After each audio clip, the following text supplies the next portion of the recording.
of sports talk radio. And my goodness, do we have a lot to get to.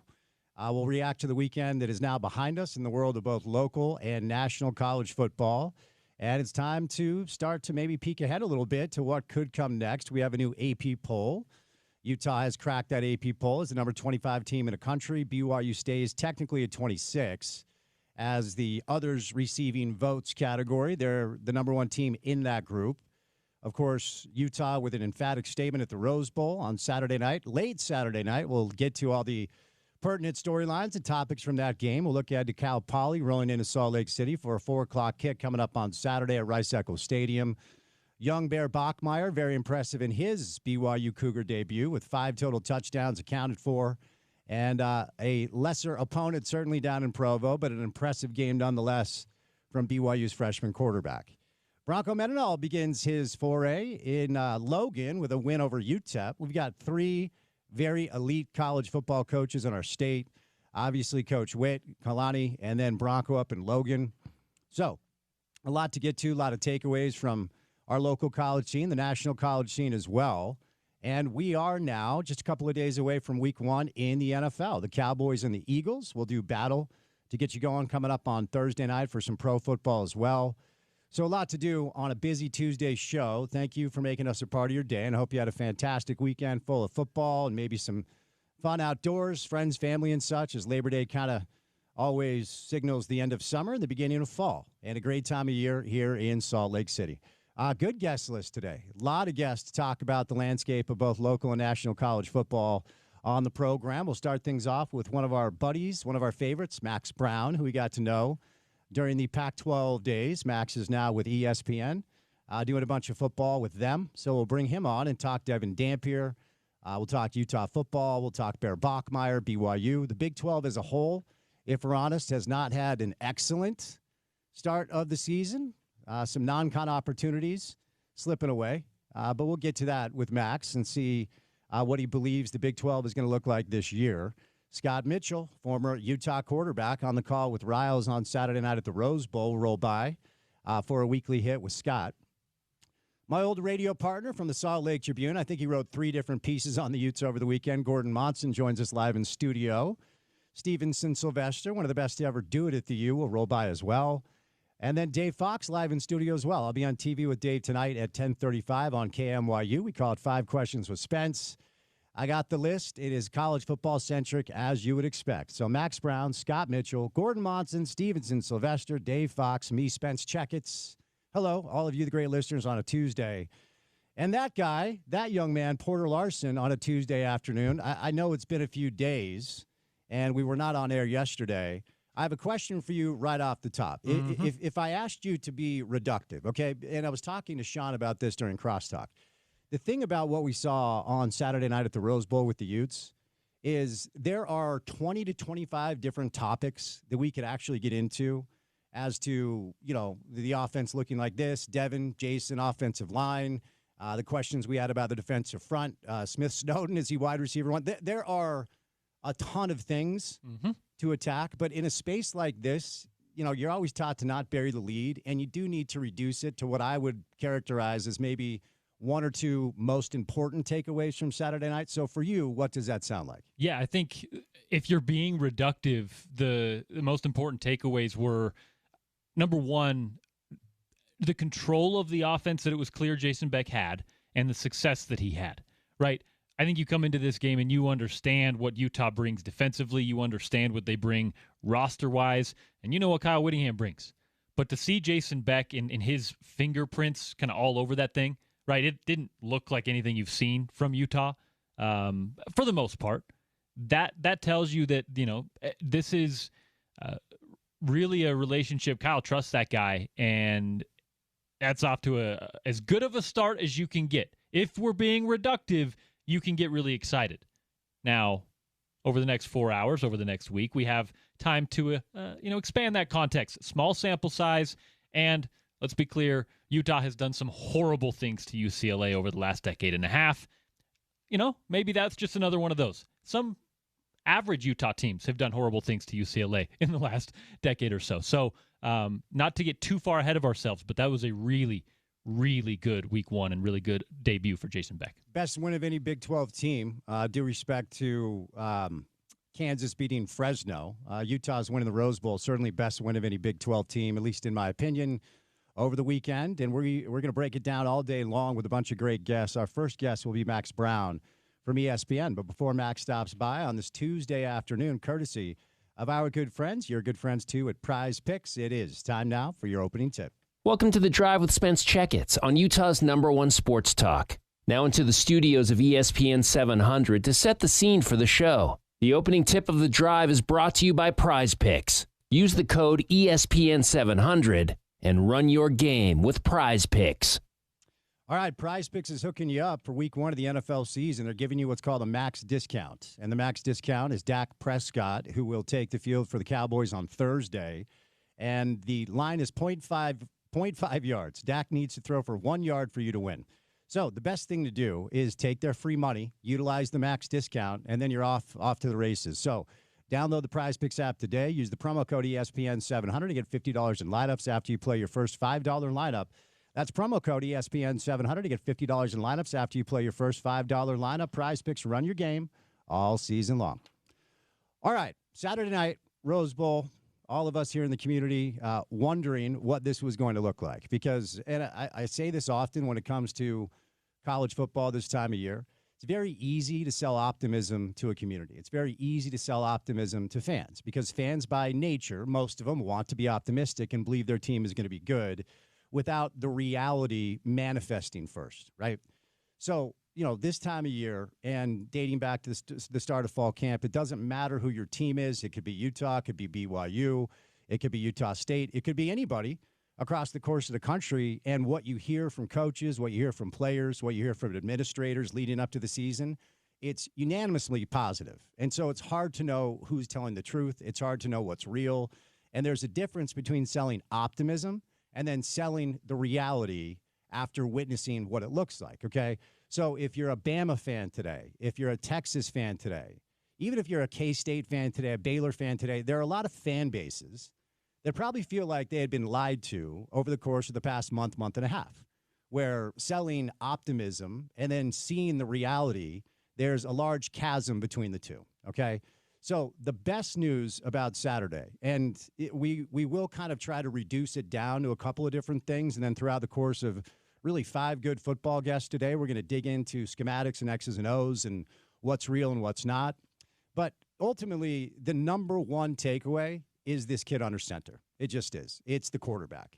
And if you want to be attendant to that number one takeaway, it's the play caller. It's Jason. It's Jason and Devin. Okay, those are the main takeaways from Saturday night as far as how it looked and did the reality fit the optimism. And if you're a Ute fan today, it probably exceeded your wildest expectations. At least that would be my guess. And maybe you're a Ute fan that felt like you saw this coming from a mile away. And yes, on this show, we will acknowledge that I think UCLA sucks. I think that's a bad football team. And I think that was a masterclass in coaching. It's year 21 for Witt. It's year 2 for Deshaun Foster. It was a coaching mismatch right away. So there's that. And I don't know that UCLA is going to go to a bowl game this year. Nico had some moments. They couldn't protect him. His first drive of the second half, he actually had 3 or 4 really wide open targets. He just missed the throws. Logan Fano was disruptive defensively. So certainly there are some questions that we had that were answered very emphatically. But based off of what we've all been through over the past few years with a quarterback position at Utah, last year they trotted out 5 quarterbacks. 5 quarterbacks a year ago. And it's been a couple of years since the first-string QB had stayed healthy and productive. All due respect to Cameron Rising, who won a couple of Pac-12 championships with Utah.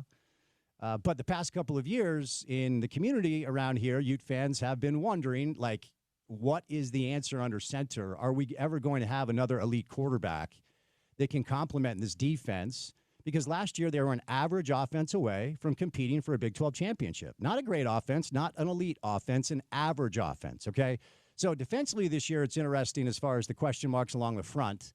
Utah did lose 5 total linemen from a year ago that either transferred or graduated, went to the NFL. So there were some question marks, and to be honest, there were some moments where the defensive front didn't look all that dominant. It will come with time because that's what Kyle does. That's what he's always done. That's what Morgan does. That's what he always does, and that's what he's always done.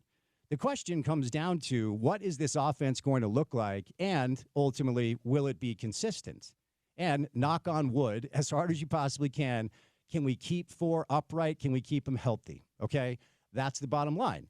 Because with a player as dynamic, and to use Coach Witt's term, electric, as Devin appears to be, you're not going to change his approach. It's one of the conversations concerning quarterback play that I've always rolled my eyes at. I rolled it a year ago. I rolled my eyes a year ago when I listened to people preview Utah football and talk about what the Utes could be year one of the Big 12. And it's like, well, can they teach Cameron Rising to play differently?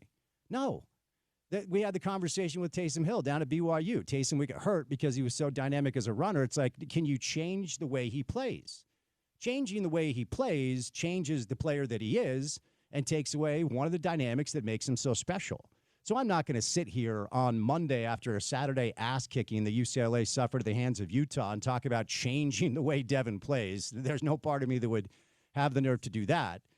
But based off of what we saw on Saturday night, number one priority has to be keeping 4 healthy and ready to go, which makes Saturday kind of interesting. And we'll get to Cal Poly later on in the week. Today's more of a reaction day to UCLA than it would be what will it look like against a lesser opponent at Rice-Eccles. I'm sure Utah will roll Cal Poly just like BYU rolled Portland State.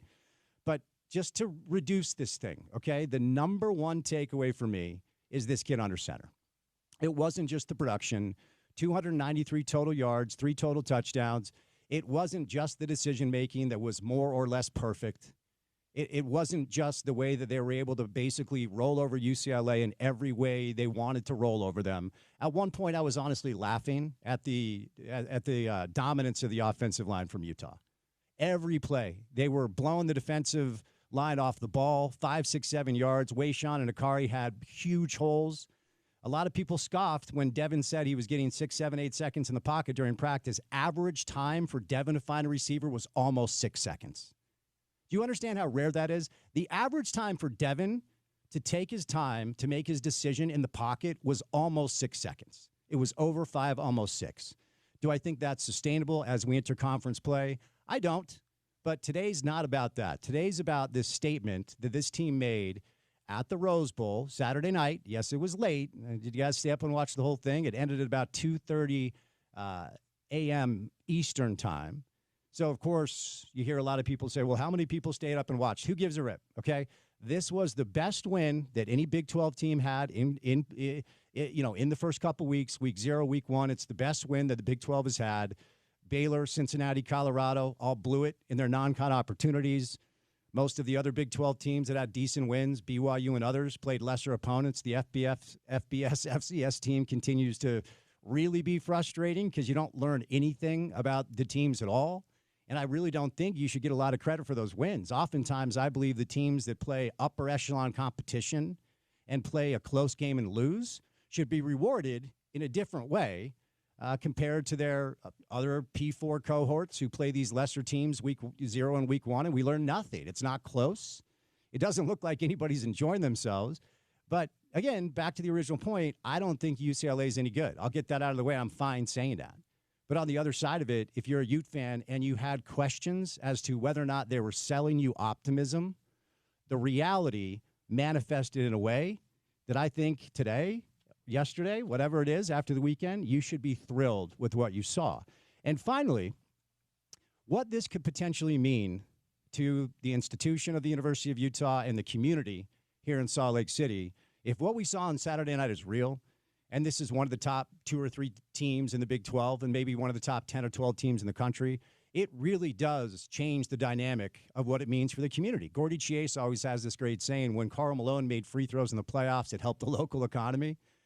Our friends at Fox 13, after the second Rose Bowl, did this great takeaway about the tangible benefits of 2 Rose Bowl appearances. And by their estimation, the data was over 33 million people had exposure to the University of Utah as a result of the performance by the football team. And, of course, what does that lead to? That leads to more students coming here and enrolling at the U and, more exposure for the college itself. Like when Utah football is a top tier type team, the type of team that we're used to under Coach Witt, it changes and benefits a lot of things around here. And that's another dynamic if you're looking for something more intangible as opposed to what the team looked like, to what we saw on Saturday night as the Utah Utes absolutely dump truck the UCLA Bruins at the Rose Bowl 43-10.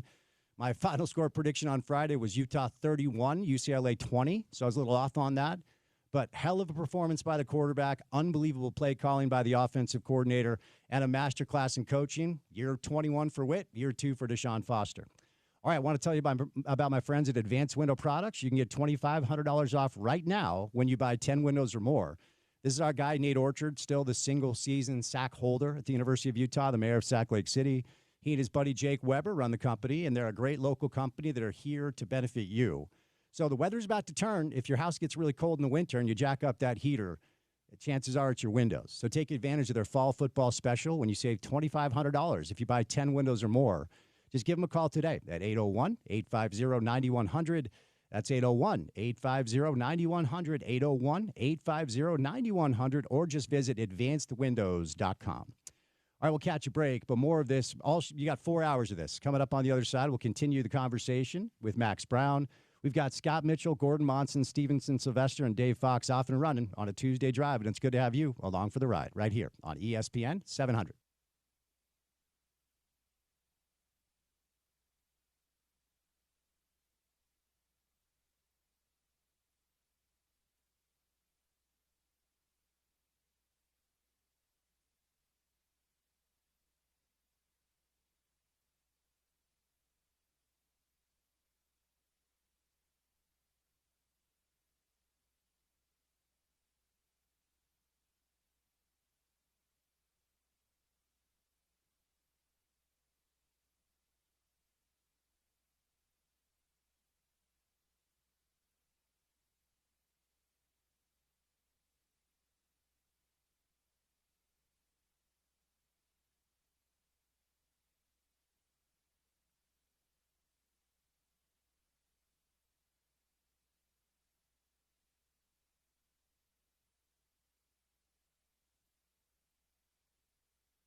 You know, I don't even care if you disobey me today. No one's going to kill my vibe. I often There we tell go. you that, well, if we're going to go Dave, we follow the Andy Bernard rule of deep tracks and no hits, and you Right. play the one song that they won a Grammy for. But you know what? Today, Is that real? yeah, it is actually. They But won one Grammy that's for this?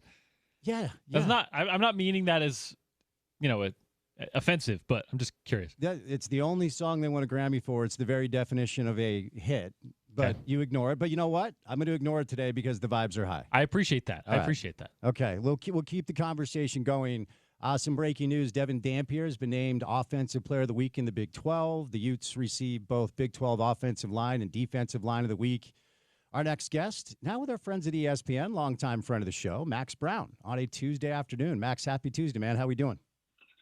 What's up, Spence? I'm doing well. Was that an Andy Bernard reference I heard? That's my favorite Office character right there. Yes, indeed. You and I, kindred spirits, because I'm with you. And ultimately, he reminds me of my brother, who's also named Andrew. So it lands on a number of different levels. The Nard Dog is a fan favorite in the Brown household, so I love your style. There you go. There you go. Devin Dampier, a favorite in a lot of households around here, Max. And, of course, as a friend of the show for 5-6 years now, you are very familiar with the quarterback narrative in our market where Cameron Rising was very elite for a couple of years and unfortunately could not find a way to stay healthy. Last year, they tried out 5 different quarterbacks. And during the offseason, a tremendous amount of optimism, Max, for what Devin could be. And now, I've talked about this earlier. It's easy to sell optimism to fans. It's harder to sell a reality if the reality doesn't match the optimism. And the reality for Utah, at least for one night, I think outshot our expectations. What do you make of game 1 for Utah and Devin Dampier under center? Yeah, I agree. I think especially, when I was at SC from 13 to 16, and then a couple of years after, it always felt like the Utah quarterback position was maybe the weak link, or maybe if weak link is too strong, it was a position where you felt like it wasn't getting fully maximized. And you walk away from that first game, like you just said, Dampier having Conference Player of the Week, you're like, all right, we got a dude there. And then even more recent, obviously last year with the expectations that all Utah fans were coming in with, to then have it be a total flop and, musical chairs act at the quarterback position. Dampier looked the part. That feels like a theme, and good on Whittingham for going and getting not only the quarterback, but you get his offensive coordinator as well. I think Oklahoma with Arbuckle followed the same blueprint, and there's a lot. I think it makes a lot of sense. I would say big picture though. What allowed Dampier to have all that success though is, that offensive line absolutely dominated up front against UCLA, and it'll be really interesting to track how teams defend Dampier, because obviously 16 carries, 87 yards. There were some plays where UCLA would spy Dampier and have a linebacker or defensive lineman hanging back and not rushing the passer. Well, that sounds great, and it's a convenient talking point. But when you're only rushing 3 against this Utah offensive line and you can't get pressure on Dampier, well, he'll hang get back there in the pocket, and, he has 5, 6, 7 seconds to throw. Well, guys can get open behind that. So that's something that I'll be very focused on the rest of the month is, what are defensive coordinators' game plan against Dampier? Because he showed that he can throw, showed that he can run, and this Utah offensive line showed that they can control the game too. I'm certainly never anybody to tell fans to pump the brakes. If you want to get weird, get weird. It's the great thing about football. It's such a sprint that the optimism, when it's prevalent, I'm not trying to diminish it, but I will ask you your impressions of UCLA. And Max, to your point about the offensive line, about halfway through the game, I just started laughing at, how much they were able just to essentially decleat some of these UCLA defenders up front. And the average time that Devin had when he dropped back to pass was almost 6 seconds. It was over 5, almost 6. But from a competition standpoint, things will certainly get a little more difficult when conference play manifests itself. But how good or how bad do you think UCLA is this year?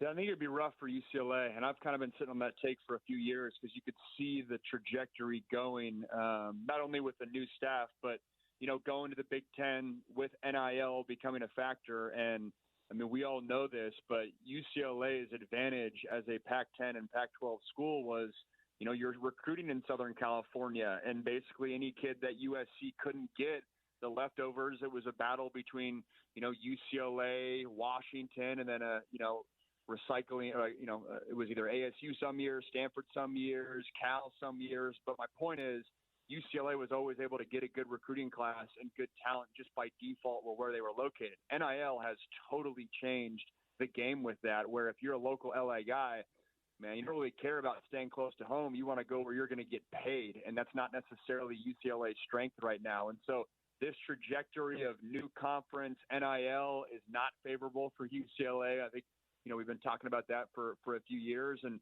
I still like Nico as a quarterback. I think he's really talented. I think he's a really good college quarterback. I don't know if he's at the level where he can, put the team on his back and, carry him to at this point, it's carry him to a bowl game. I feel like it's just the Big Ten's that good. And, it's a struggle for UCLA, but it's not me as much getting on them because I feel like you could kind of see this trajectory coming if we're being honest.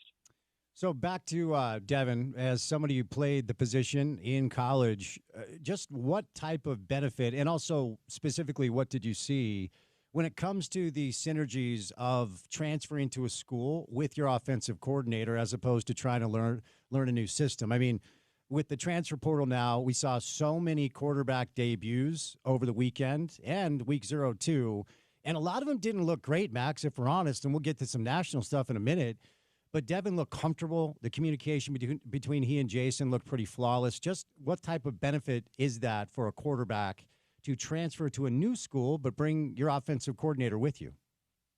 It's huge. I mean, he looked comfortable. He looked like a quarterback that wasn't thinking, which is every quarterback's dream. I mean, when I transferred from USC to Pitt as an upperclassman and a guy that, I like to think that I was, very X's and O's oriented and could acclimate to new offenses quickly. I mean, it's one thing to say that. It's a whole other thing to do that in a real life game. And to me, there was no learning curve whatsoever for that Utah offense and the staff and Dampier. And like we talked about, I mean, the familiarity of coming over with your staff is huge. And, what would excite me the most as a Utah fan is it feels like this offense can beat you in a few different ways. It feels like, some games it could be a gritty run game, both running back and Dampier's legs. And then it also feels like if there's games where they're packing the box, well, Dampier can beat you with his arms too. And there's some playmakers at the receiver and tight end position as well. The one challenge that, I'll be interested to see how it plays out is this pass game was not overly complex. And I say that in the context of, Utah in, the recent, 5-10 years, they had some creative wrinkles to their pass game, whether it was formations or where they're lining up their tight ends or splitting out their tight ends or, big play action, unique concepts to really put safeties in binds. That was the old Utah. This Utah was a lot of 2x2, doubles, spread out formations, or, simple 3x1 with the tight end connected. The pass game was not overly complex. The reason I bring that up is if Utah does face a team that can match them physically up front and the offensive line is not a huge advantage and that defense can get pressure with 4 or at least not allow Dampier to just be hanging back there, what does this pass game look like then? Because I don't think they're necessarily built to be overly creative. They're built to beat defenses with space. Well, the way you do that is if you have an advantage up front. Curious how that looks if they do face a team that can match them physicality-wise. Yeah, it's a good point. I want to move over here. I oftentimes hear this conversation when it comes to quarterbacks who play the way Devin plays and how dynamic he is and how electric he is. And this is probably coming from a place. So I'm going to trauma dump on you, Max, as the kids would say. It's probably coming from a place of PTSD a little bit. Priority number one, it has to keep him upright. It has to be to keep him healthy. Like Isaac Wilson is the backup. He has some Big 12 experience. Bert Ficklin is the third stringer. Is it possible, though, and we had this conversation last year prior to the season starting with Cameron, like, can you teach him to get down? And unfortunately, he runs into a Gatorade cooler and hurts his hand, and all the conversations become moot points.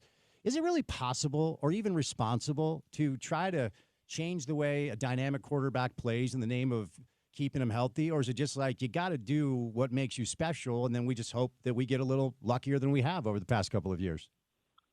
I do think you can coach it. I really do. I mean, you are what you emphasize was a common, coaching point, when I was in college. And, if the very first cut up that they show Monday morning is the clips in which Devin's taking hits, and you ingrain it in his brain to get down, and you put up another clip or another cut up of Patrick Mahomes or Kyler Murray getting the scrambles and getting those useful yards, but then getting down, I do think you can ingrain it in a quarterback like that. And I called the Virginia game last week, and their quarterback, Chandler Morris, was rolling the whole game and then breaks one through the middle, and then you could tell was kind of feeling himself and feeling the mojo of the game and tries to truck stick a safety and hurts his left shoulder and put a buzzkill on the whole night. And I think my point is that I'm sure the emotion and trying to prove yourself as the new guy of being tough and being dynamic and I'm that guy and all that, I would think that hopefully that's something you can coach out of you,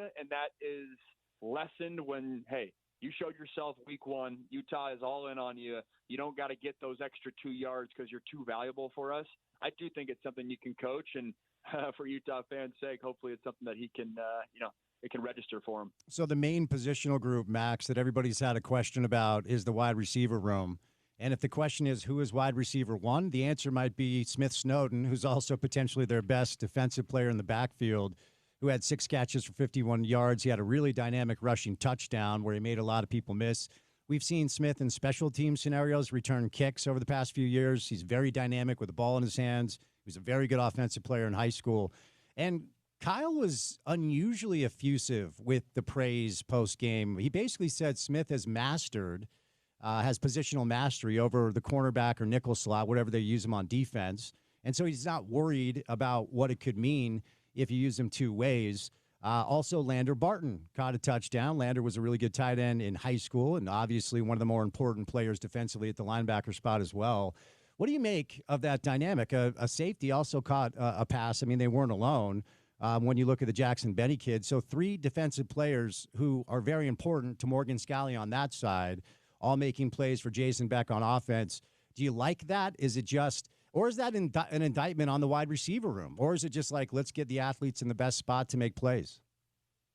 That's what I was just going to say. Yeah, it works both ways. For me, I like it, and I tip my cap to the whole staff for being like, all right, if you got playmakers, get them on the field and find a way. I mean, I played with Adoree Jackson at USC, and that was, a little bit of the wrinkle with him is, how can we get him on the field for 10, 15 plays? And obviously more recently with Travis Hunter last year where it's, you kind of showed proof of concept that, hey, you can play upwards of 80 plays a game if you absolutely had to. But on the other side, you just said it. It does make me concerned of if you're having to play a defender as an offensive weapon, does that mean that you don't have the offensive weapons to hold it down? And I think there's validity to that as well. I mean, on that same Adoree Jackson point at USC, I don't think he maybe got as much run as people may have liked because we were like, dude, we got 2 or 3 other NFL receivers on this roster. We don't absolutely have to have him run out there. Why risk it? And it gets back to my earlier point of, if Utah does face a game where it's got to be won by the right arm of Dampier and it's not the run game's not working and for whatever reason that's not the mold, who are those playmakers? And if Snowden has to be a guy that's getting not just a catch here or, a jet sweep there kind of thing, but really running 25 routes a game, well, then that's a different conversation of being a progression passer or a progression receiver, I should say. So that to me is very much TBD, but I think your question's valid because that would be the one, thing that I'd be keeping an eye on in the rest of September as the season gets rocking and rolling.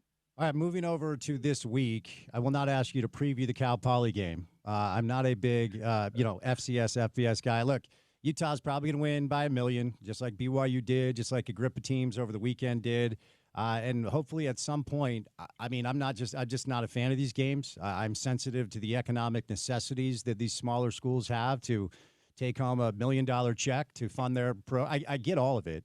But what should Ute fans hope to see as a follow-up this weekend? And what would you characterize as kind of like the perfect script to avoid a letdown after a big opening week win, and now you welcome in a Cal Poly team that you're probably going to beat by 1 million? Yeah, I would say it'd be a win for me if, rather than the 200 yards passing, what if that passing looks more like 300 yards and, even if it comes at less carries for his legs. The running for Dampier is interesting, but I feel like I know, and it's fun, but I know he's got that.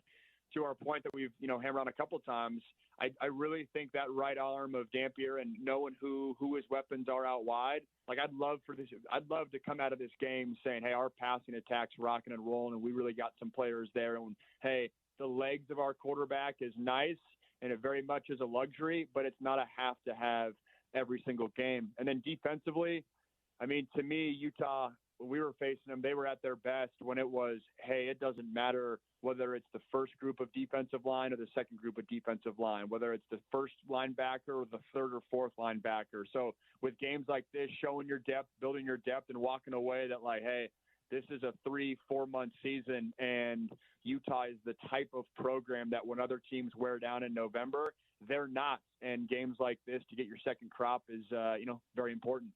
And I do want to get a couple of thoughts from you on some of the other storylines, but before we move off Utah, what are you willing to say? And look, it's only one game. It's only 1 week. The Big 12 has not necessarily showed all that well with their non-con opportunities going by the wayside. But after a week, witnessing what Utah did to UCLA and then keeping in mind where the other teams are in the Big 12, what are you willing to say about where you think Utah exists in this conference this year? I think they're firmly in the top tier in the Big 12. I genuinely believe that. I mean, there was a reason that, it felt like the two most common sleepers for all of us analysts this offseason, at least in my opinion, what I was reading was, I'll give it 3. I'll go Utah to the Big 12, Washington out of the Big 10, and then Georgia Tech out of the ACC. Those 3 teams I felt like were a common pick by a lot of people, and rightfully so, because of the hype and the storylines and what could be and what we know about Devin Dampier, what we know about Kyle Whittingham, what we know about, up front for Utah. And week 1, that showed out. So that top tier in the Big 12, I think they're firmly in that. I mean, I really like what I saw from TCU last night. TCU, again, similar to Utah, was a team that underperformed last year. They had a great quarterback and 2 NFL receivers, yet found themselves as a middling team last year. And then all the other schools, right? Tech, Iowa State, Kansas State, Arizona State, we'll see. But I do think they're in that top tier. All right, quick thought on BYU. Again, the FCS thing is just, it's tough to know exactly what's real and what is in Portland State. So far, it's been a combined 113-0, the 2 teams they've played, Tarleton State and now Brigham Young. But we are curious to learn more about this young Bear Bachmeier, true freshman, who is now starting for Brigham Young and became the first true freshman in school history to account for 5 total touchdowns. I watched for about a quarter and a half, then I said, yeah, I think I'm good here. We'll learn more about BYU as they enter league play in a couple of games. But what would you say to BYU fans about what you think could be real and what you can actually learn in a game that's so lopsided about their quarterback? Yeah, I mean, the fact that you were able to take care of business and it wasn't one of those things where, hey, it took you 2 quarters to get rolling with the young quarterback. I mean, you see that oftentimes, not only with a young quarterback, but any new quarterback. So I think it's very promising that, hey, it feels like BYU might be built to, we don't need a performance or A- performance out of a quarterback to win, which honestly was similar to last year, that we can win with B and shoot. Maybe they can even win with, C+ performance. Just don't lose us the game. And, I think it's tough for any of these true freshman quarterbacks to, put the team on their back. I don't think Bear will ever be asked to do that. But the fact that he was able, only 11 attempts, I'm not sure how tested he really was. And I don't think you can win the Big 12 by being, a run first, run second, and then pass only on third down type of team. I think you have to be at least balanced or show that you're capable of passing. And maybe that's something that he can grow into. But big picture, to take care of business, 69-0, no complaints there. And maybe it's a similar mold to how the Cougars were last year. Let's get to some of the national storylines, and I'll set you loose. Level of concern for young Arch Manning after one game. For you, Max, as a guy who played quarterback in college, what does that sound like for you? Yeah, very minimal. If the line I've been using all week is if people are selling their Arch stock, give me a call because I'm buying. I totally get that people are frustrated with, hey, the expectations were Heisman and number 1 overall pick, and were we getting ahead of ourselves there? I'm not even sure we were. I watched that film, and he was inaccurate, but you can tell how much confidence Sark has in him by the playbook and the play calls that he was getting to. How many quarterbacks do we watch week 1 where it feels like their offensive coordinator is protecting them? Literally look across the sideline in that game. Julian Sayin, who's only 1 year younger than Arch, it felt like they were putting him on train reels. And Julian Sain was the number one quarterback in the country as well. I think that was a bad game by Arch. I don't think Arch was a bad player. Ironically, though, for me, the biggest concern out of that game was, Arch's footwork and fundamentals. That's where, his interceptions came from. That's where I thought some of the inaccurate throws came from. And being a Manning, which you would think he's getting schooled on that, since he came out of the womb, I felt like that was the biggest concern. But I do feel like he'll be able to get it right because so much of his fundamentals were strong. I think he is stable in the pocket. He's not getting happy feet, ironically, like a criticism for his uncle Peyton. It was just on some of those, almost like he's so confident he didn't get his base out in front of him, and he was throwing all arms certain times. But I still remain optimistic. They got an easy couple games here before, I believe, Florida later this month. I think Arch gets back on track, and it would not surprise me at all. In fact, I expect Texas to still be in the thick of things come November. All right, Max, before I set you loose, last night watching, the coverage for Carolina and TCU pregame, and you look, it's a TV show, and you're going to do what you can to make sure your audience is entertained. It just struck me, the way I was feeling prior to kick was the way I was feeling prior to kick when Colorado, for Deion's first year, went up to Oregon to play Dan Lanning. And I think people that were covering the celebrity of Deion Sanders believed that Colorado had a chance, and anybody that's watching knew that Oregon was going to stomp them. And Dan makes his famous speech, "We're rooted in substance, not in flash." And then it was just an ass-kicking. And for all of the attention on the celebrity of Bill Belichick, there was not enough attention on the team that TCU has this year, who I think they're good. I don't know that they're going to win the Big 12, but I think they're going to have something to say about it. So what did you make of the pomp and circumstance, and then what did you make of the actual reality of the game last night?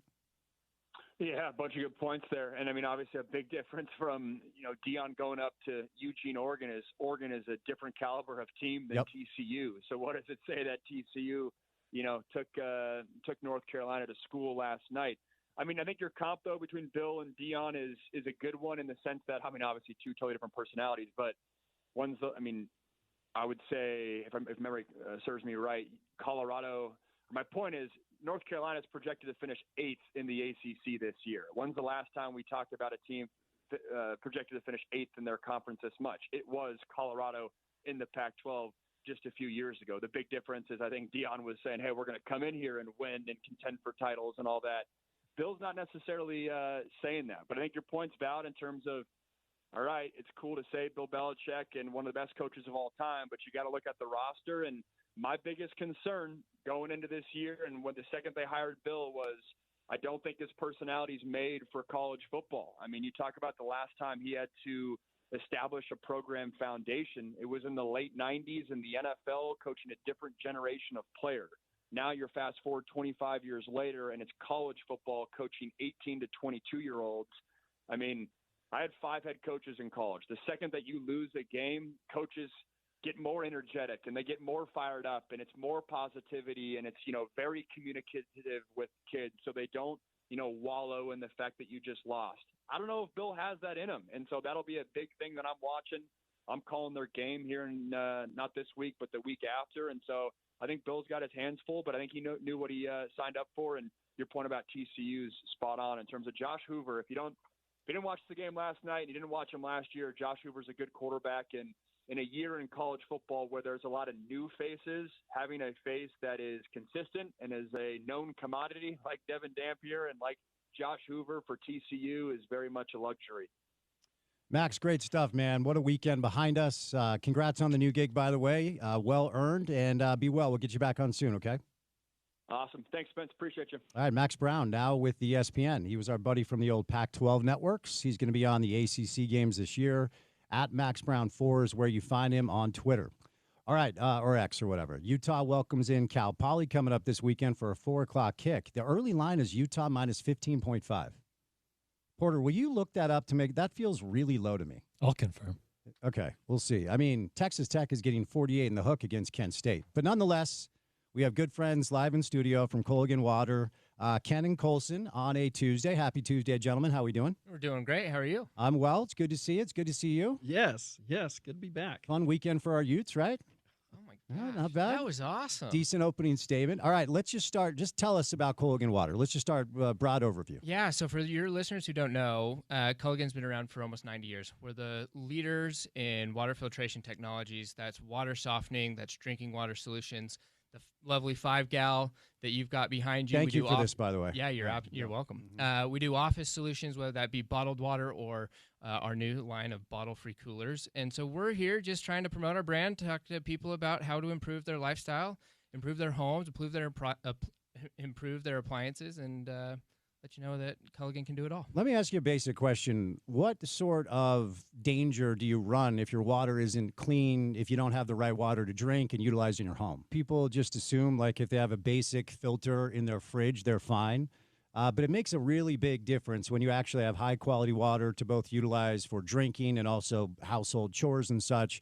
But you have a special offer for our listeners, so let's hear it. Let's unpack it today. Yeah, we've got a whole home system, so it's going to filter all of the water, remove all the chlorine, soften the water, give you great drinking water. $1,000 off this whole home system, but you got to call us today. $1,000 off a new Culligan water filtration system plus free salt delivery for a whole year, right? Absolutely. So that's a great deal. It's a fall football special. So call our friends at Culligan Water today. They hooked us up. It's great drinking water. You can feel a difference in your energy when you're hydrated with high-quality water. So take advantage of this offer. Call right now. $1,000 off, free salt delivery for a whole year at Culligan Water. 801-509-9602. 801-509-9602. 801-509-9602. Or visit CulliganSLC.com. Gentlemen, great to see you. Yeah, appreciate it. All right, we'll catch a break. Scott Mitchell's our guest coming up next, 3 o'clock hour, right here on ESPN 700.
Ready to roll?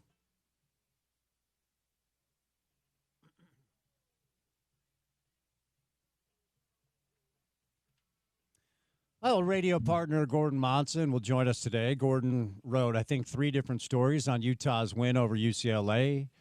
Stevenson Sylvester, one of the best to ever do it at the University of Utah, the linebacker position, will join us. Dave Fox live in studio. I'll be on TV with Dave tonight, 10:35 KMYU. We call it 5 Questions with Spence. How did our pregame coverage go on the radio side of things? Your first show this year on Saturday. How did everything go? Good. It was a good time. Obviously, previewing a game of Week 1 leaves you plenty to talk about. So recapping all the offseason stuff, going all up and down the rosters. We have plenty to discuss. Zach Moss, Trevor Riley, Robert Johnson, Kenneth Scott, the whole crew kind of coming by. Those guys will co-host with me throughout the year, but wanted to get them all on Week 1. And, of course, a good game to follow.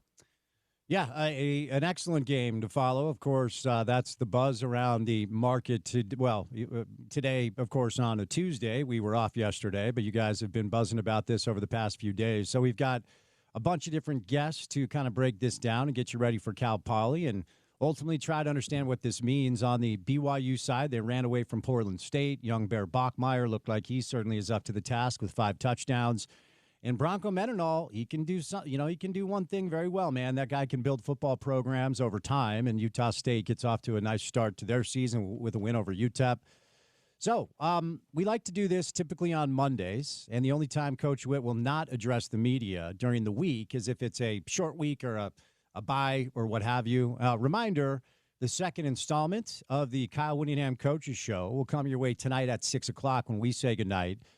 Bill Riley, Coach Witt, reacting to Week 1, looking ahead to Week 2, and keeping us up to date on all things Utah football. But on this show, we'd like to bring it back around in case you missed it. Here's the head coach for the Utes, Coach Witt. Okay. Obviously, a lot of positives to take away from our opening game on Saturday night into early Sunday morning down in the Rose Bowl. A lot of good things offensively. Ran the football well, threw it efficiently, converted third downs really well. Red zone, outstanding. Didn't turn the ball over, zero turnovers. And really never had any lulls in the offense. And we only punted 1 time. And other than that, we scored every time. Other than that, I think we had 10 possessions, 7 touchdowns, a field goal, and a punt and an end of game, somewhere like that. So anyway, it was very positive, and it was good to see the offense executing the way they did for the full 60 minutes. Defense did some really good things as well. Played the run tough. Played the throw game really well. 50% completion percentage. Only gave up 220 total yards, thereabouts. Maybe it was a little more than that. Played really well on third down in addition on defense. And really the success, in my opinion, of the entire game started at the line of scrimmage. We did a good job controlling the line of scrimmage on both sides of the ball. And that was the biggest difference. Definitely had some things we can do better and things to work on. Tackling in the secondary was not as crisp as it needs to be, not as clean as it needs to be. Some special team errors, missed the first extra point, dropped a kickoff return and got pinned deep in our territory, mishit a few kickoffs. So there's things to work on there as well. So no shortage of things for us to address this week. But again, a good start to the season, and we just got to continue to work hard and focus from week to week, take them one at a time. So questions? Justin. All right. This one's from Justin. After the best offensive performance in recent history, how are you going to improve tackling in the defensive secondary? What is the plan to improve? Well, Coach Scally does a great job teaching it, first of all, him and Coach Shaw. They're the coaches back in the secondary. And I'm sure they'll have a plan this week to fortify that and get better at it. To be honest, we did not do a lot of tackling in fall camp by design. wanted to keep everyone healthy, and so that has a little bit of something to do with it as well. But my guess is you'll see steady improvement in tackling as the season goes on. At least we hope so. Coach, Smith Snowden, Leonard Barton, their usage was interesting and surprising to see on Saturday night. Why was it surprising? I told you guys it was coming. You told us, but I guess. Did you think I was lying? The amount, I guess. Well, Smith played 22 snaps of O. That's about what we had forecast. Lander about 10 snaps, and Benny maybe 5 to 7. So anyway, what's your point? I was just going to ask, is that something that will be determined week by week, matchup by matchup, their usage offensively and defensively? Well, we plan on using them each and every week. How much is exactly as you mentioned. What the matchup was and what personnel groups they're in. Coach Beck typically goes into a game with 4, 5, or 6 personnel groups, and just depending on how much they're, how many of those groups they're involved in. But I thought it was really good production from those guys. Smith, we have 5 catches for 50 or 60 yards, and some carries as well. Lander caught the touchdown pass and actually blocked really well too. Lander, I'm convinced, could be one of the best tight ends in the country if that was his full-time position. So he's a big plus. And then Benny did exactly what we hoped. He didn't have a lot of production on paper, but he did a great job of taking the top off the coverage and stretching the defense and opening some things up for other guys. Kyle, walk me through just your thoughts on the wide receiver room right now, and how do you want to use, I guess, these next 2 games to establish a guy in that room at wide receiver 1 and maybe even wide receiver 2? Well, I think we need to get Tobias a little more involved. He's a weapon for us, and you saw him catch a deep ball and then draw a PI on another deep ball, and that's really his thing. He seems to have a good knack for getting free up the field. He's also got a big catch radius, so we got to try to get him more involved. And otherwise, it's just you want more time, you want more production, play better in practice. That's how it is. I mean, you got to play your way into that. We're not just going to try to feature somebody if they haven't earned it. And not to say that they're not doing some good things in practice, but we feel like we've got the right guys on the field, and J.J. Buchanan is part receiver. He's kind of a hybrid, and then Smith Snowden's a receiver, and so I know he doesn't sit in that room full time, but moving forward, it would be nice to be able to have more production or emphasis placed on that. But again, it's got to be merited. You can't just hand out playing time and production. You got to earn it in practice. Kyle, looking at the running back room, Rogers, we're pretty even in terms of their snaps on Saturday. How effective do you feel like they've been as a 1-2 punch in that opener, and do you kind of see that tandem approach going forward? Well, first of all, I thought they both produced fairly well in the first game. We had, I think we were 5.3 a carry. We want to be over 5 yards a carry as a team. That's a standard that we've had for a long time. Right now, they're on equal footing. Both those guys are starters and are interchangeable, and so there really isn't one that's ahead of the other. In a game, or as the season plays out, if one gets the hot hand and becomes more productive, then we'll lean that way and give that guy more carries, more time. But as of this moment, they're again 1 and 1A, and so they're both doing a good job. Both did a good job in the one game, and they blocked really well too. I don't know if you saw that the first play Smith had, Wayshawn really threw a nice block on the perimeter to free him up, and that's something the receivers I thought did good all game long, and particularly the tight ends as well. Is blocking, and everybody had the urgency to fit up on a block and wasn't just being a spectator. We had guys really actively blocking in the secondary and on the perimeter. Good morning, Coach. Hey, PK. This Saturday, Coach McBride is going to go into the Ring of Honor.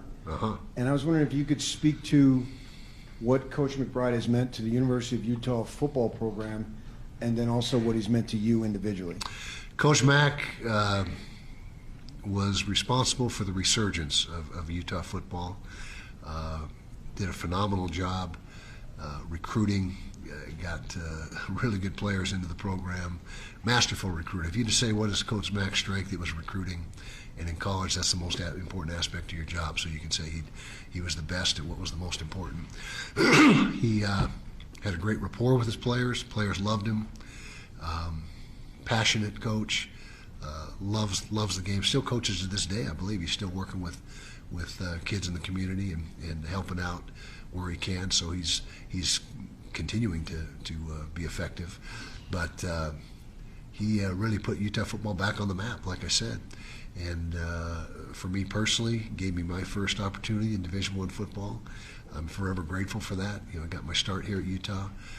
Came from right up the road at Idaho State, a 1AA program, and so he was instrumental in my path and coaching path, and very well deserved, obviously deserving of his Ring of Honor award that he's going to be, or induction that he's going to be getting this week, and he's meant so much to the community. Not just Utah football and the university, but he's so active in the community, and he's a guy that is constantly giving and has done that all his life, and like I said, I'm eternally grateful for him and what he did for me. How's that? That good? Good bite? Okay. All right. Thank you, Kyle. Hey. You mentioned you thought Lander could be the best tight end in the country if he did that. I didn't say the best tight end in the country. One of the best tight ends. Okay, one of the best tight ends. There's some really good tight ends out there. Yeah. There are. And given how many good linebackers you have you thought of giving him a lot more snaps at tight end? Well, it's still a work in progress. He's still a vital part of the defense. Yeah, we do have some depth at linebacker, there's no doubt. And that's a work in progress and conversation that we've had for the last several weeks. And the short answer is yes. We probably need to get involved a little bit more, get him involved a little bit more on the offense. Now, Dallin Bentley really played well. I don't know if you honed in on him specifically, but he blocked well, he caught the ball well, had a really nice game. And like I said, J.J. Buchanan did some good things for us as well. And Hunter Andrews is another guy that is getting playing time at that spot. So from week to week, as we already talked about, depending on the matchups, my guess is you will see his contribution on offense go up in the next ensuing weeks. I'm curious to hear. Did we not give out the free pizza? Because there's hardly anybody here today. They must all be in promo. Okay. I'm curious your thoughts on kind of the value of playing an FCS opponent. Is it kind of a chance to get a better look at some of these second and third stringers in a real game situation? Well, first of all, I don't overlook anybody. I don't care what level they are or what their record is. As soon as you do that, you find yourself getting smacked in the face. And so we don't approach it any differently in our preparation and our how we go about our business. And we expect our guys to work and focus just as if it was whoever we played. It doesn't matter. And so in that respect, the preparation remains the same. The process remains the same. But you hope if you get a chance to, especially early in the season, to get a look at some of the younger guys. You hope that happens, but that's getting ahead of things in our opinion. If we are able to take control of the game and get a lead, then it would be great to see some of these younger guys and see what they can do. So heading into this last weekend, there was questions surrounding your outside corners, Scooby and Blake. How would you assess their performance at UCLA over the weekend? Really good. I think they held up well. No balls over our head. We dodged a bullet or two. There were some guys open up the field that they missed a throw. But I thought for a first game, those guys did a nice job. Especially Blake Cotton. He's a good tackler, and he's not. He doesn't turn things down. Sometimes you get DBs that are a little reluctant to go up and mix it up. But he demonstrated some physicality. Did some good things in coverage. Of course, Smith Snowden's a premier cover guy, and Scooby played a lot of football for us last year, and so I thought those guys did a nice job. Jackson Benny did a really good job at the nickel. That's actually the toughest assignment, is the slot corner. He's got the most on his plate. He's also responsible for run game fits and blitzing off the edge on occasion. So I thought Jackson did a really nice job as well. Kyle, you said after the game on Saturday that you had talked with members of Colorado staff just about Travis Hunter. Didn't say I had. We had. Oh, you yeah, guys had, I didn't yeah. specifically. What were those conversations like? Who were you guys? I didn't have them. Our sports scientists and that collaborated and talked about. It was more from the science side rather than coaching side, but just how you handle it, and particularly during the week. how to what kind of, I don't want to say concessions, but adjustments or modifications do you make for those players that are playing or projected to play. Like I said, Smith only played 47 total snaps, so that wasn't even really a typical week of just playing defense. That was a very low number. But and not just from Colorado, but we've called around other places as well. And again, just practice load, conditioning, weight room modifications, just the whole week, the whole work week, what we can do to make sure they're ready and don't get them, asking them to do things that they just physically can't do because they're worn out. Coach, your defense had a 60% pressure rate on Nico Iamaleava and a 60% pressure rate with just your base rush. When you're able to do that with just 4, get that sort of pressure, what does that do for your defense? That's big for a defense coordinator to be able to generate a pass rush with just 4. It opens up all kinds of coverage combinations and coverage opportunities up the field, and you're not hanging yourself out and exposing yourself to big plays by bringing a bunch of pressure all the time. And so I think any DC in the country will tell you the same thing. If you can get good pressure with 4, then you've got something going there. I'll always take pizza, Coach. But let's go next week. This is an easy one, but was there anything about your team that surprised you? Surprised me. I'm going to say no. Way back, this team's work ethic and focus back in January and February in the off-season conditioning, and March and April with spring ball, June and July with summer conditioning, fall camp. These guys they get after it. They got great focus, great concentration.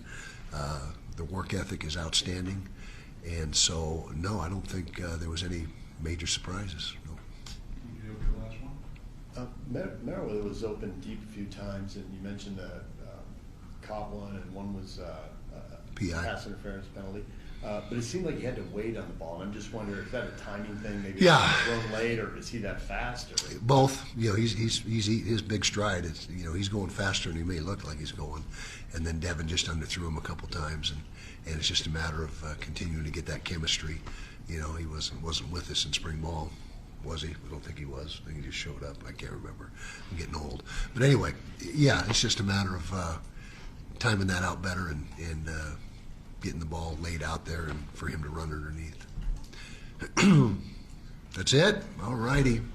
Thanks, guys. All right, a couple of things. Were you there, Porter? Were you there at the presser? I was. Okay. I did not hear the quip about everybody being down in Provo. Of course. That's hilarious. I love that he throws the little ones out there. Oh, yeah. Because Kyle's doesn't have that much like animosity, but he knows that it's gonna stick in people's craw. And I don't know how intentional some of those are, but no. Let's be very clear. Everything Kyle says is with intent. This is true. Yeah, this is true. But I think how it gets taken is always very interesting to see. Like after the game, one of the first things he said was, "We beat a Big Ten team." There you go. On their home field. Yeah. If that was intentional. Of course. And then knocking on the media for being in Provo. That's good stuff from Coach Whip. All right. Did you notice how hydrated Devin Dampier looked on Saturday? Culligan Water, live in studio, our friends Ken and Colson. Let's start there. You guys have partnered with Utah's quarterback this year. Let's hear about it. We have, yeah. So we signed a little deal with Devin. So he's powered by Culligan Water. He looked fantastic over the weekend. And he, some might say that's because he had a peak physical performance, and that comes with being well hydrated. Yes, it does. And also, you guys have partnered with the U, not just Devin, right? Yep. Yeah, Utah Athletics. So we're proud sponsors of University of Utah Athletics. You'll see us in. I don't know how old you guys are. I'm not going to ask you. It feels like we're around the same age. And, you'd go to school with the packed lunch of like a sandwich, a Coke, and chips. Like, I don't know that we were properly educated on what hydration can do for you. I have my Culligan Water over here. It's what I do to keep my energy up all show long. So I've become a big believer in not just hydrating, but also filtered clean water. So what sort of a difference just in people's lives can your water filtration make? Yeah, absolutely. I mean, it supports brain function. It supports kidney function. Like you're talking about, it can improve your mood. It can improve all aspects of your life. Drinking purified water and good, healthy, clean drinking water has so many health benefits. It lubricates your joints. It gives you better skin and hair. I mean, there's the benefits outnumber all of the negatives, right? You can talk about drinking sodas and that type of thing, but if you don't have quality drinking water, Come test your water. We'll look at how your equipment is currently set up in your home and provide you with some opportunities to improve the quality of the water. And finally, special offer for the listeners. Let's hear about it. yeah, so we're offering $1,000 off a whole home water system. Plus, we'll give you free salt delivery for a year if you call, book that free water test, and let us come out. It's educational. If anything, you'll learn something. And that's what we really want to do, is we want to educate Utahns on what's in their water so they can make the best decisions for them and their family. Live your life the way Devin Dampier plays football. Amen. Bottom line. I like that. Massive offer today, $1,000 off and free salt delivery for an entire year. But here's the deal. You have to call now. So stop living with water problems. Experience the Culligan difference. Call now at 801-509-9602.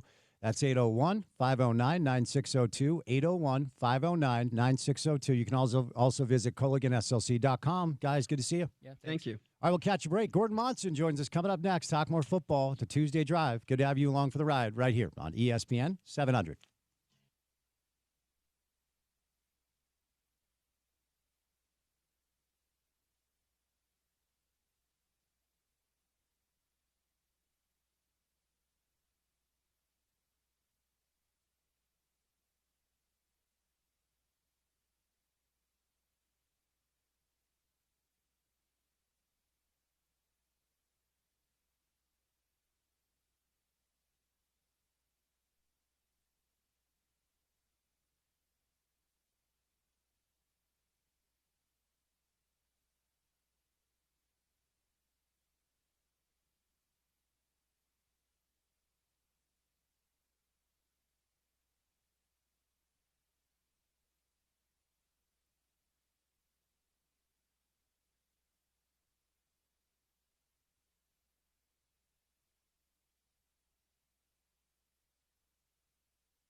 3 summer lawn food for healthy turf that stays greener every season. IFA Step 3 lawn food. It's the ultimate lawn owner power move at IFA. Got Stevenson Sylvester on the program today. We'll call that about a half hour from now. Dave Fox live in the studio later on. I'll be on TV with Dave tonight at 10:35 on KMYU. But my next guest live in studio is my former radio partner and still a dear friend to this day. Busy boy over the weekend, Gordon Monson, Salt Lake Tribune. Gordo, happy Tuesday, sir. How are you? Happy Tuesday, Spence. Hope life is treating you well. It's always good to see you. I just have one question off the top. Why are you playing pickleball with your dynamic athletic daughter that can run you all over the court, and now you're limping like you have a torn Achilles? What are you thinking, man? I wasn't thinking. Okay. Yeah. Fair enough. And the funny thing was that she hit this little nasty little shot up tight, Uh-huh. and I was back. And so as I went to run up there, then the old man tweaked the Achilles, and she said, "Oh, sorry, I didn't mean to do that." yeah, right, okay. I've seen Erin play tennis. I can't imagine. Like, she must be an awesome pickleball player. Yeah, all of them are, man. Yeah. I mean, Lauren, Lauren, Aaron, Sid, they're all really good. I'm sure. I'm not. Well, it happens, but you're good at other things, namely writing about football. Here's my question, Gordon, right off the top.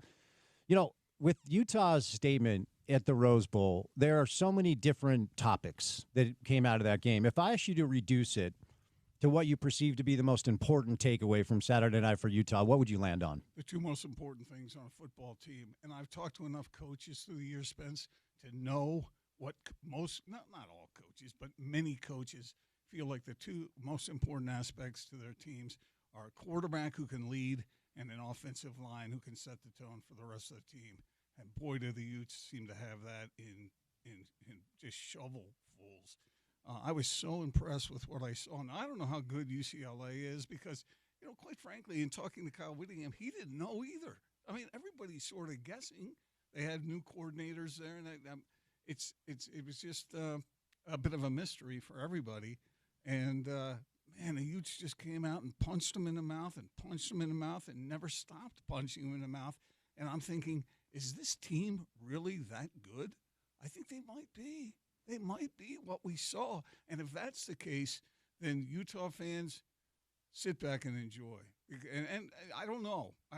We're all sort of still guessing a little bit, but it sure looks positive so far. Quarterback, offensive line. Of course, you always count on the defense, but we all sort of know what that is with Morgan at the controls, and we know what those athletes can do. But, man, when I saw the way that Dampier was able to not just pass it and run it. Remember, you and I had this conversation. We knew he could run, but could he pass? I don't know if he's a great passer, but, man, his throws were right on time, right on point, and did exactly what the Utes needed them to do. And you add the leadership quality to this. This kid likes to talk. His teammates like him. They rally around him. So you got the leadership quotient taken care of. And then that offensive line, look out, man. Those guys are going to grade a lot of road this year. Well, and the other thing, and all really good points, it was fun. It was like as entertaining as an offense. And I don't want to be disparaging to like peak Coach Ludd and Cameron Rising. They had 2 elite years.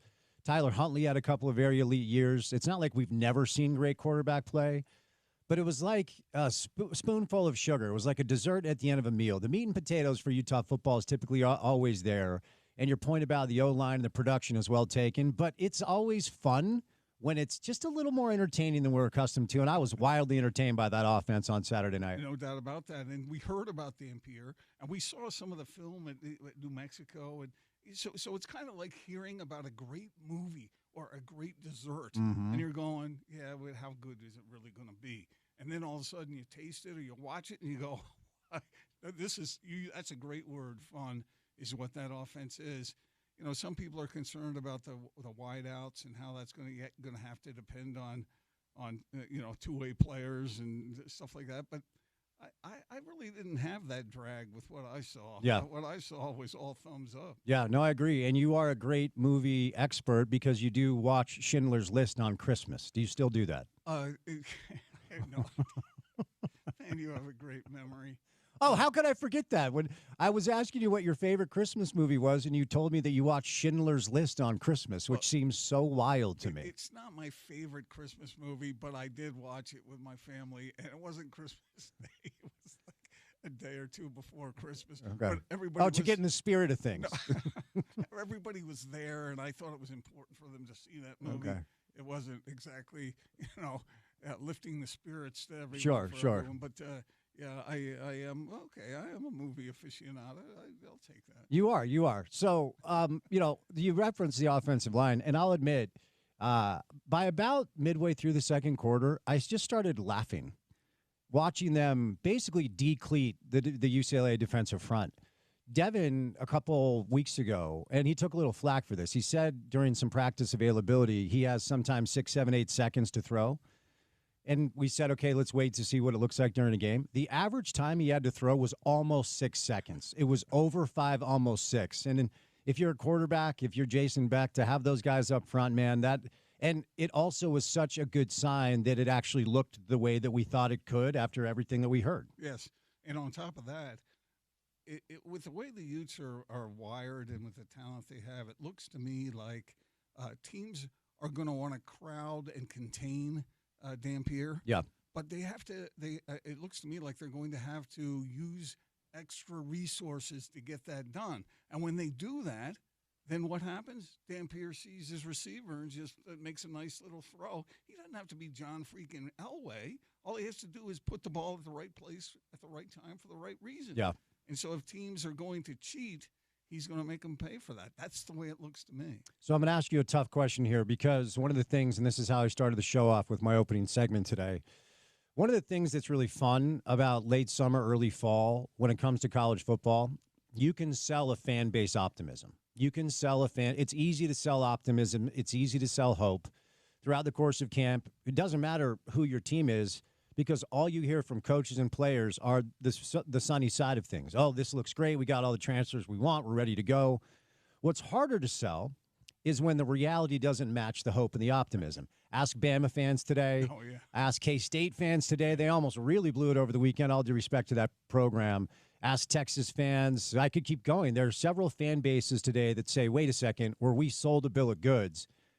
But if you're a Ute fan, it almost feels like the reality even overshot your expectations with the optimism you were sold on Saturday night. Is that fair? Most Ute fans that I've talked to and that I've been around have said, the last couple of years have been damaging. Yes, sir. And so I don't think anybody, there's this reputation in the Big Ten that Ute fans are all this and all that and full of themselves and all that. Well, they're very proud of their program, but I think there's been some humility. And so they're sort of sitting there going, okay, what's this going to look like? And when they saw it, a smile had to come across their face. Yeah. And I don't blame them. I mean, even Kyle Whittingham, and you talk about coaches who sell things before the things get started. And usually some coaches are a little careful about that. But afterward, did you see Kyle in those interviews? I mean, he was trying to hide his big grin. Yeah. He was kind of like, it's just the first game. But no. He had a big grin. He's trying to tamp it down, and turn that frown. Turn something upside down. Is the frown upside down? Oh, it's the frown upside down. That turns into the smile. Yes. Yeah. There you go. But not the smile. Yeah. Upside down. Yeah. You got it. And so I could tell he is pleased as punch right now, and he's a veteran coach, and he doesn't want to lay it on too thick, and he wants to be careful. But man, that was one happy dude. It's such a good point, because as soon as the presser started and he sat down, knowing him the way that we've known him for years, it's like, oh wait, I wonder, and he would never admit this, but I wonder if even he was a little blown away and surprised about what he saw. Absolutely. Yeah. You're in his head, because that's exactly what he was thinking. Because he suspected that he had something good here. I mean, he could see the offensive line, he could see the quarterback, he could see the run game. Well, they ended up with 286 yards rushing or something. Yeah. How was Kyle Whittingham not going to love that? Yeah.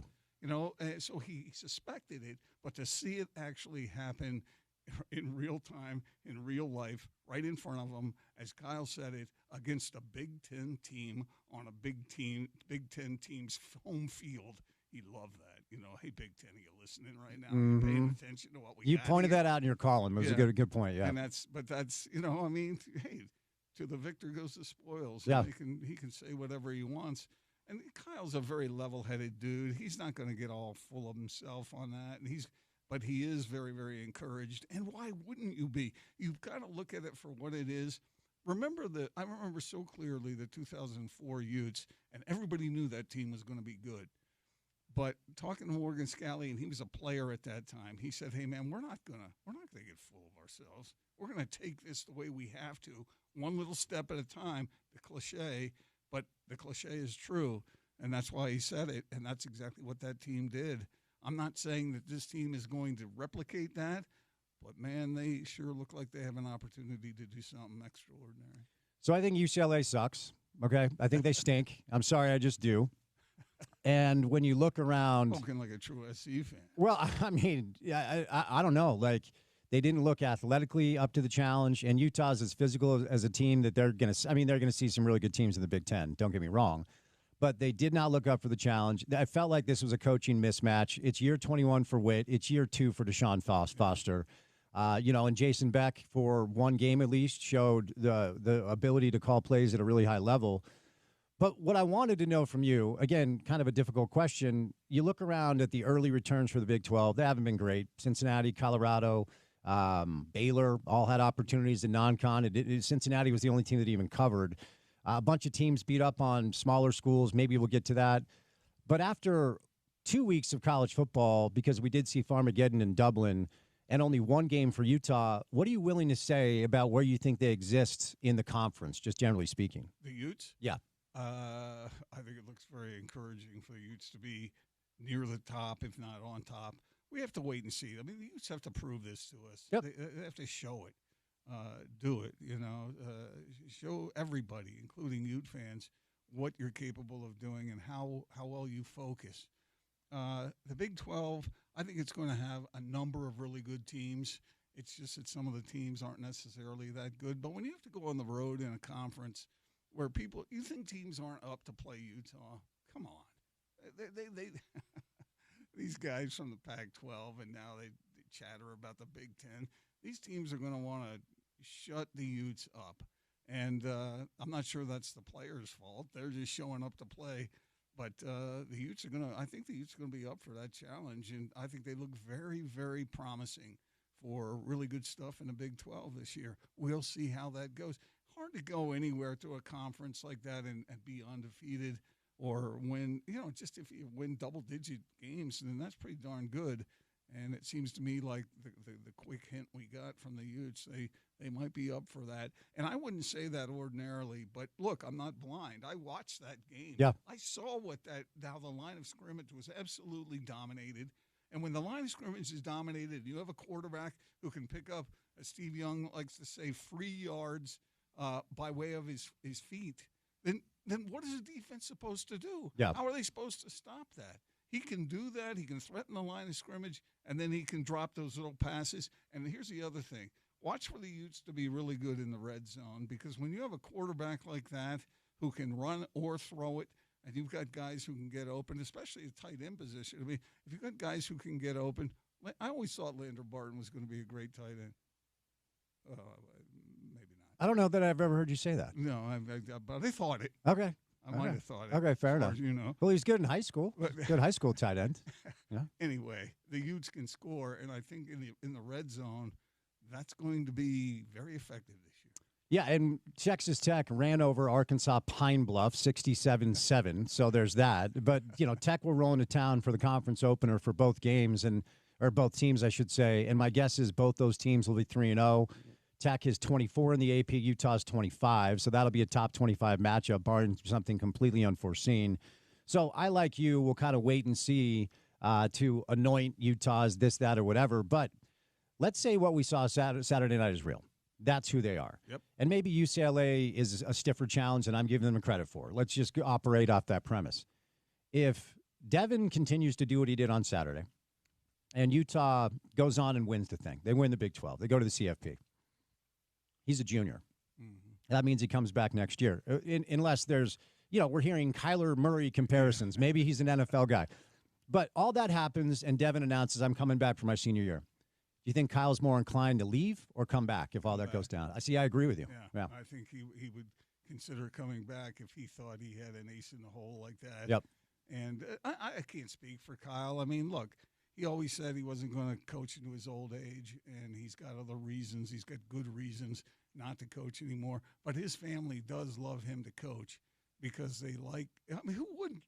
You know, Dad is the coach of the Utes. Mm-hmm. Uncle Kyle is the coach of the Utes. I mean, everybody takes pride in that and loves going along for the ride. So who knows, man? I thought that this might be his last run, but if he's got himself some tools to come back to, we'll see about that.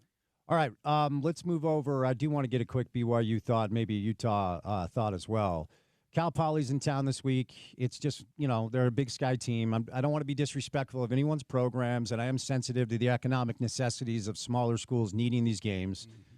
I hate it from a consumer standpoint. I watched the BYU game for 5 minutes, and I'm like, all right, as soon as they started rolling, I'm like, there's nothing to see here. I'm happy for Kalani that everything went according to plan. But if you're a Ute fan, what are you hoping this week looks like to just avoid some letdown after a game, Gordon, that everybody is talking about, not just here locally? Utah, they signaled that they're here. Well, you're picking up on a good point here, Spence, and that is what is the mental side of who are the Utes mentally? And if they come out and take care of their business against a team like this, like they should, then it's proving to you, okay, they're dialed in.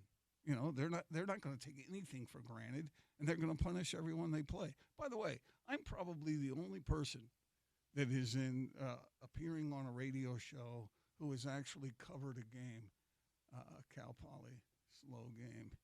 Have you really? In San Luis Obispo. When was this? Years and years ago. I mean, 40 years ago or something. But were you forced to do this, or was there a story you were following? I think there was a story I was following, but I went up there from L.A. and really enjoyed myself. You know who played at Cal Poly slow was Fred Whittingham. That's right. Freddie did play at Cal Poly. Yeah. So we'll see. I mean, it is. I mean, they played decent back then. They played decent football for that level, but they're certainly not. If UCLA's defensive front is going to get kicked around like it was against the Utes, I can't imagine that. I think it's the Mustangs, isn't it? It is. I think the Mustangs front might be. You might see 9-10 players line up.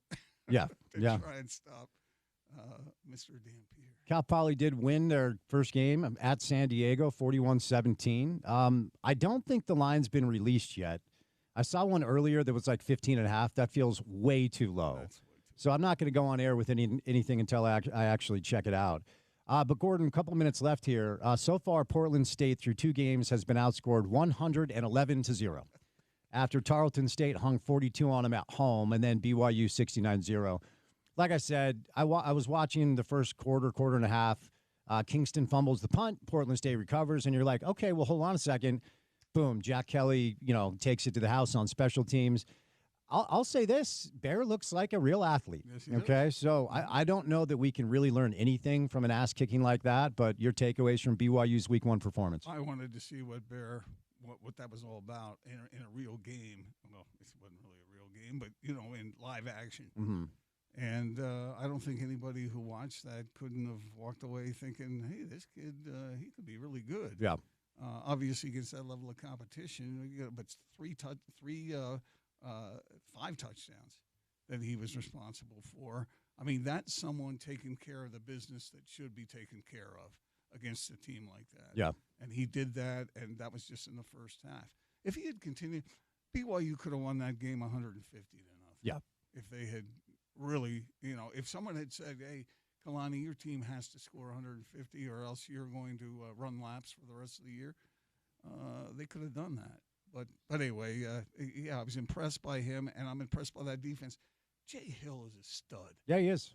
The guy really knows what he's doing, and obviously against that team, he did what he should. And that's what BYU did. They did what they should. And afterward, Kalani was asked what his takeaway was, and he said, I was happy for our fans. I was happy for the way the fans reacted. They showed up. They stayed. They cheered. They had a good time. That's what that game was all about. It was never a game about real competition. Last thing, Coach Mack is going into the Ring of Honor. Yeah. this weekend for the Utes against Cal Poly. Who doesn't love Coach Mack? But you've known him for years. What does Ron McBride mean to Utah football? Great guy, a wonderful person to be around, wonderful person to visit with, and there's so many McBride stories that I wish I had time to tell, and you know many of them. But a couple of my favorites was when he was sitting outside a prison waiting for a prisoner to be released that he was recruiting for a small school in California at the time.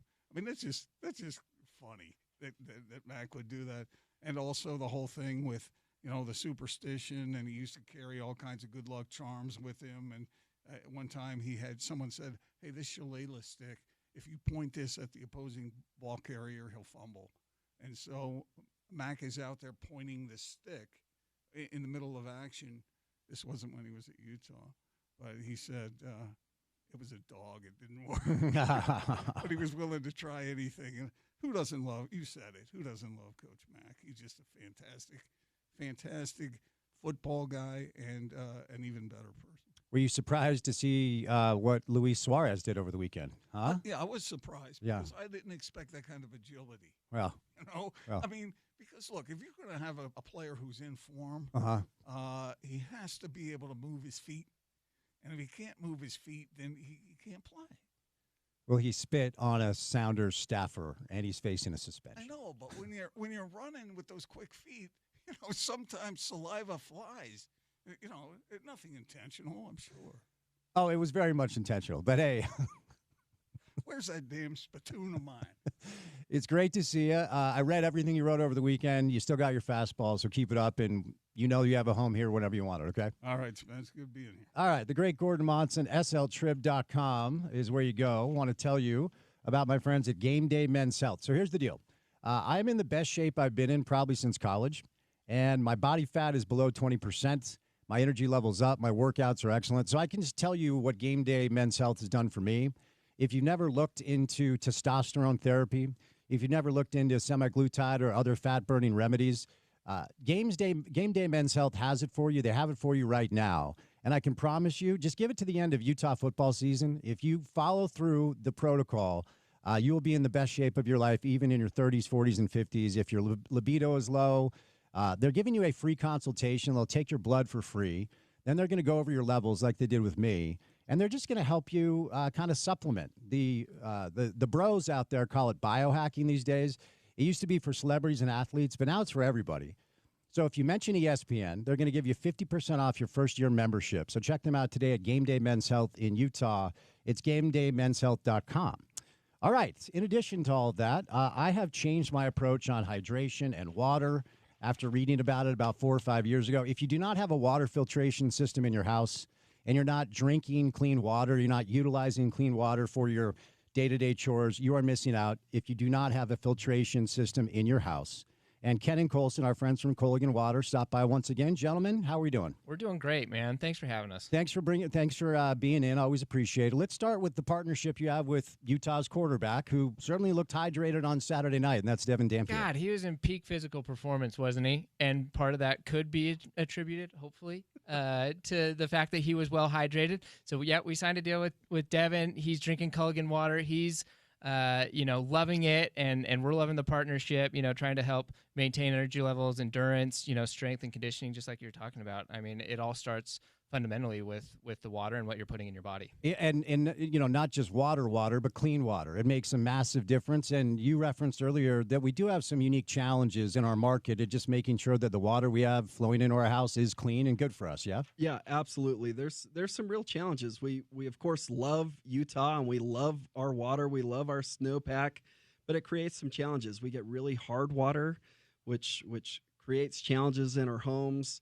Also, there's toxins that come through, when it rains, when it snows, all that pollution that we get from the inversion, those particles that are in the air collect into those water sources and then become a part of our water source. So we've got to clean and filter all of those out. So what sort of benefits do people see when they utilize a filtration system that does allow them to have the good, clean drinking water and also better water quality throughout their entire home? Yeah, I mean, you get 50% longer lifespan on all water-using appliances if it's on softened water, right? So that improves the lifespan of your water heaters, your dishwashers, your laundry machines. So the benefits are endless. And not only that, but you want to drink more water, right? If it tastes good, you want to drink more of it. I don't like the taste of tap water, right? So I don't drink tap water. Yeah. And to your point, going back to the sodas, if you like the water that you're drinking, you're just going to drink a lot more of it. And that's why Culligan's been around for over 80 years, providing water filtration technologies and services and really pioneering the water industry. We filter more water than any other water filtration company in North America, and we're really proud of that. So let's talk about the special offer, and let's start with the free water test that you'll offer people who call you today. Yeah, if you give us a call, set an appointment, we'll come test your water for free, and then we'll talk about this whole home water filtration system, which is a 3-part system. Softens the water, it filters all of the water, plus gives you the clean drinking water. We'll give you $1,000 off that system, plus free salt delivery for a year. So you might get Colson, maybe Devin, probably not Devin. No, he's not going to deliver the salt. But yeah, fantastic deal. Well, as we continue to say, live your life the way Devin Dampier plays football. Certainly if you have kids at home and they're drinking out of the tap, let's get that changed and get you a new Culligan water filtration system plus free salt delivery for a whole year. And they'll come out to your home and they're going to give you a free water test, no matter the make or model. So definitely check it out. Here's the number to call to take advantage of the offer today at 801-509-9602, 801-509-9602, 801-509-9602, or you can visit CulliganSLC.com. Gentlemen, good to see you. Thank you. Catch a break. Stevenson Sylvester, one of the best to ever do it at the University of Utah, is our guest to start out the 4 o'clock hour. We got Dave Fox live in studio, and then we'll launch into the 5 o'clock hour of the program. We'll say goodnight at 6 on a busy, jam-packed Tuesday drive, and it's good to have you along for the ride right here on ESPN 700.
Don't forget, the Kyle Whittingham Coaches Show is tonight. It'll begin at 6 o'clock right after this program concludes.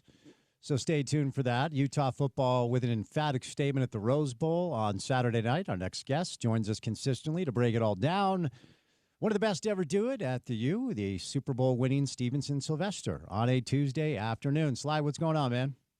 What's up, Spence? How you doing? I'm good. So I'm going to ask you the question I've been asking all the guests today. With a win like that, with a statement like that, there are several different takeaways.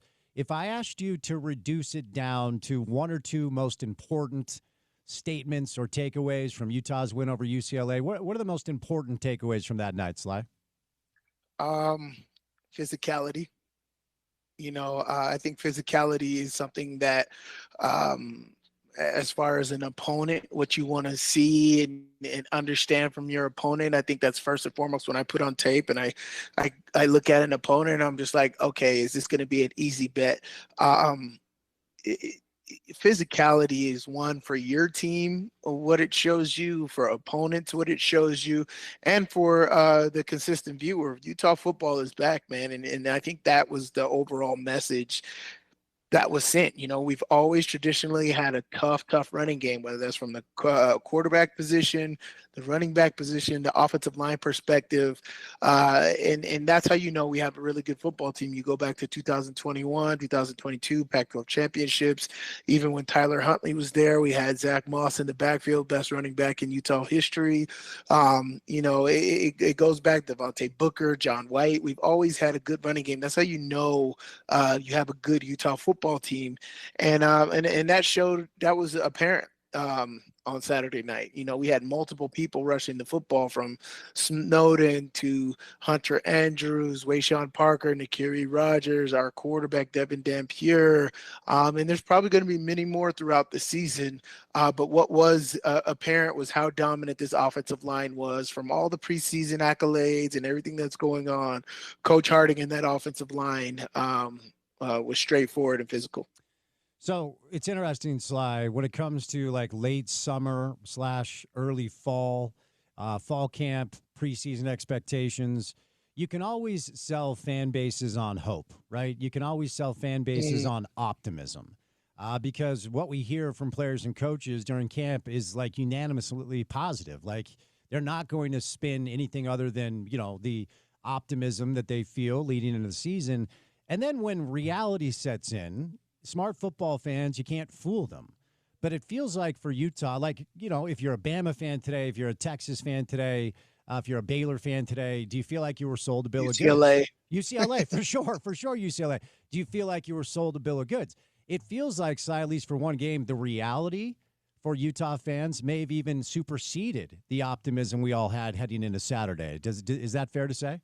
Oh, wholeheartedly. I think, my reverberating statement or mindset, these last 2 days was, there's no guessing anymore. We know what we got. That was put on tape against a P4 opponent. There's no like, oh, it was an FCS opponent. Can we do it against some? Like, no, we physically handled a P4 opponent. As far as recruiting goes, as far as, everything else goes, talent for talent, we literally put it on tape on Saturday. And I absolutely love that. And I think that we struck fear throughout the Big 12, which is exactly what you want to do. When you put on tape, is there an extra level of thought that you could give your opponent? And that's exactly what we did, offensively, defensively. What I said on the sidelines looking at this is just like, who do you guard? Who do you pay attention to? Who's your focal point? Is it the quarterback? Is it Smith Snowden? Is it Lander Barton sneaking out of the backfield? Dallin Bentley? Is it Wayshawn Parker? Who do you focus on? And so, but I thought that was an amazing showing. I didn't think that there was trick plays or anything that, a team's going to be like, oh, these guys run some specialty plays. Like, no, we're going to run our general plays that and you can practice and you still can't stop it, is what the message was from Saturday. And I absolutely love it because, again, that is Utah football. So with Devin specifically, Sly, obviously, and I want to be careful here because I've heard a lot of like, well, this is potentially the best offense we've ever had, and I don't want to be disparaging to Coach Ludd in a couple of really elite years for Cameron Rising or Tyler Huntley, But when it comes to, I think, the relief, watching the way he played, that's like the adjective I feel like maybe the community has kind of landed upon based off the past couple of years where the quarterbacks haven't been healthy, and we marched 5 out last year. What stood out most to you about the play of Devin Dampier on Saturday night? Just his confidence. It didn't feel like he switched schools. It felt like he's been at Utah for a couple years. His command of the offense, his command of the huddle, his attention to detail, his focal point in getting everybody else involved. It wasn't about getting his, right? You get a lot of players where it's like, let me get mine. Let me make sure that I get mine. Like, no, not at all. And he's the ultimate team player, which I saw, which we've heard. And it's an awesome fact to know that he's behind the center for us. But just to command the huddle, he's not the tallest guy in the world, but man, he's dynamic. Man, he's so fast. And it's just something that a defender's going to have to think about. Is like, does he throw the ball or does he run the ball? That whole running quarterback is like, can we hit him? Can we not hit him? He brings that dynamic to make the defense have to think again. And I'm telling you, that small thought, that small half a second that's making a defense have to stop or think is all that you're going to need to win. And so I love that about him. I love his mindset on continuing to go forward and still pinpointing where he was wrong. We can always get better.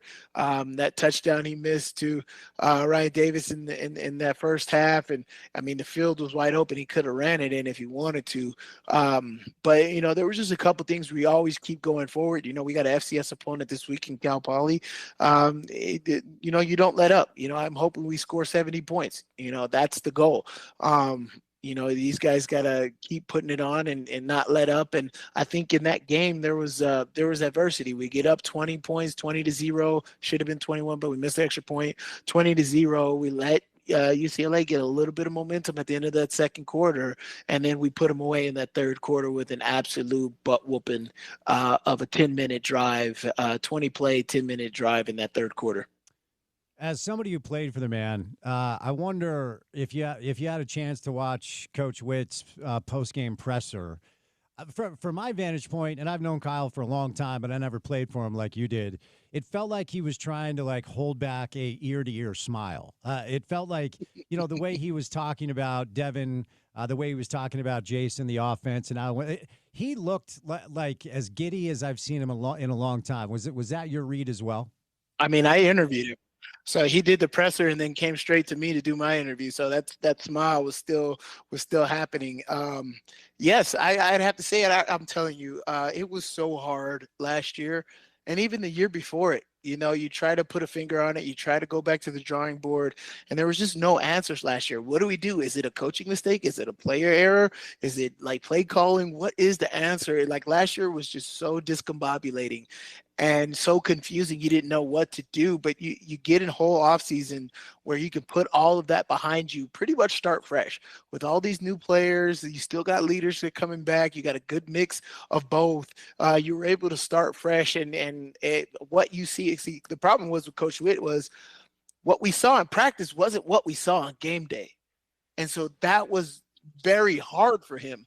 And so now it is what we saw in the offseason. It is what we saw in training camp, and they put it on tape. And so that just, you can't, it's like Hannibal from the A-Team, right? You love it when a plan comes together. That's the smile that I saw from Coach Whittingham. Yes, it works. Even the things that he was trying to critique and say we need to get better at, and normally his recall of a game is absolutely amazing, right? But after the game, all he's talking about was a missed extra point, a muffed kickoff return, and I believe one of the kickoffs didn't go far enough.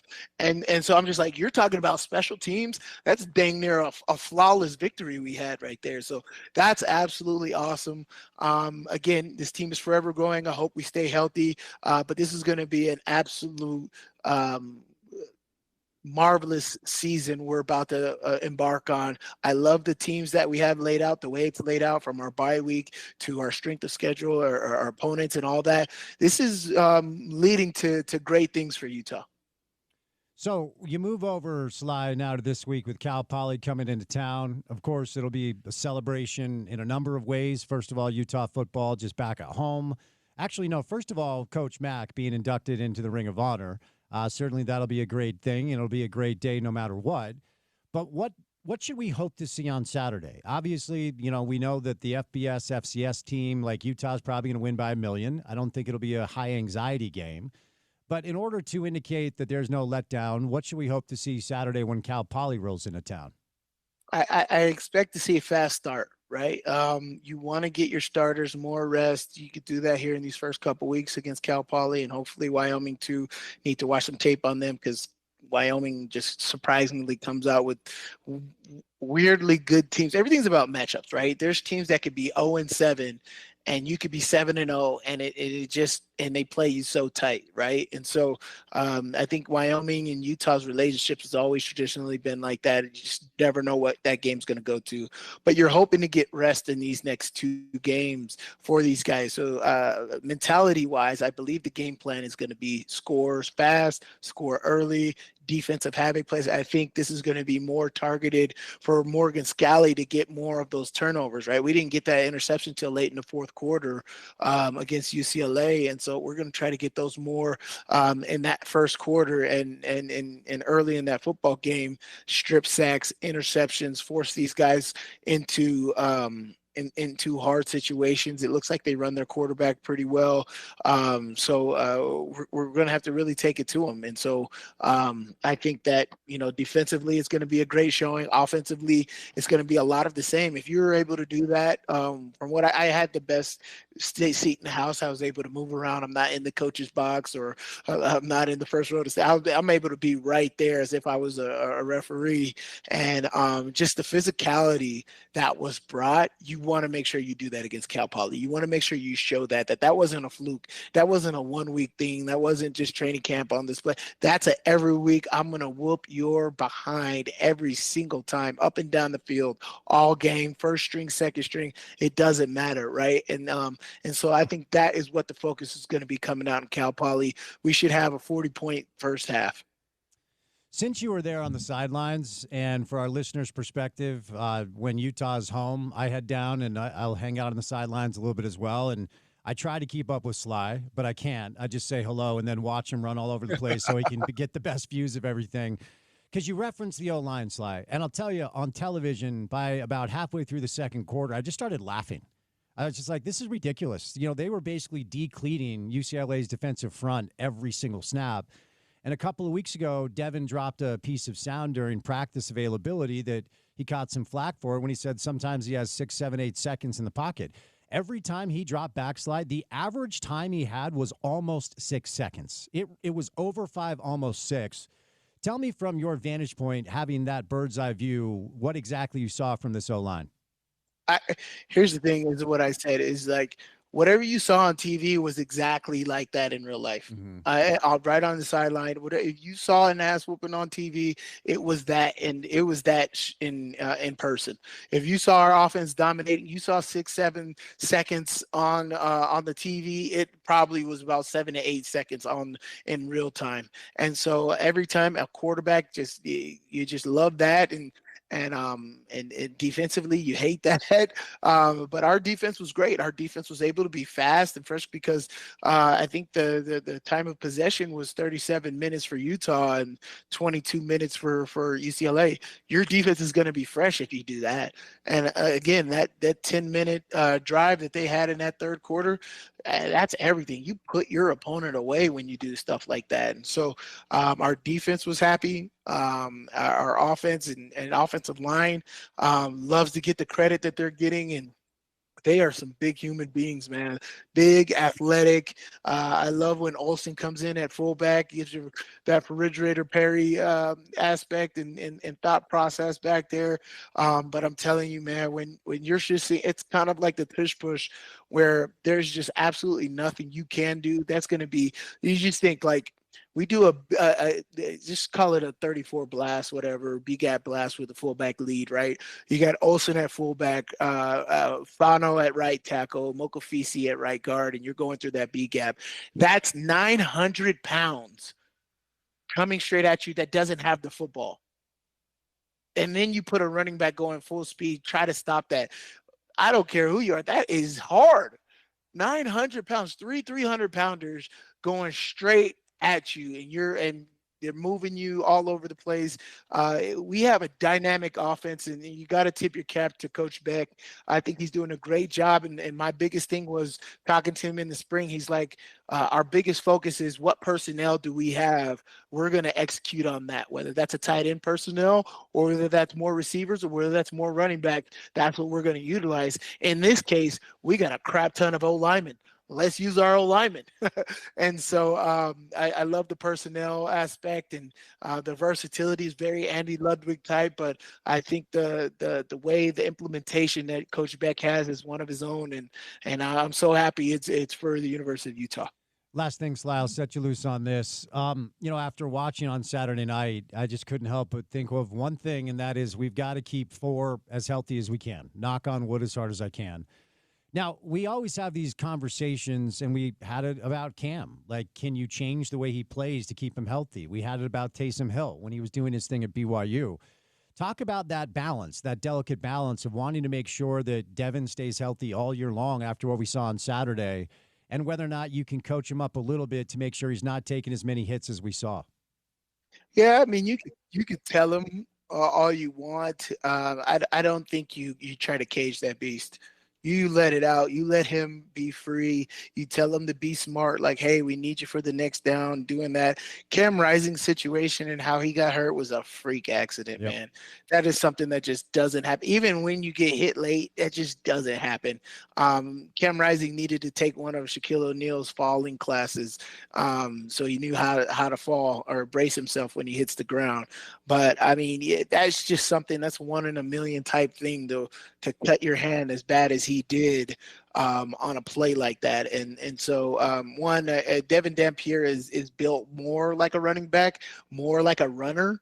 And so I think he's been running for a lot longer than Cam Rising has. So he has more of a mindset on how to take hits, how to be around the sidelines or understand the understanding of a sideline. Because quarterbacks, especially in practice, are so protected. You get so used to, oh, they're not going to hit me because I'm around the sidelines. And then when somebody actually hits you, you're like, oh, what do I do? And so I think there's just more comfortability with Devin Dampier's game than Cam Rising at that aspect.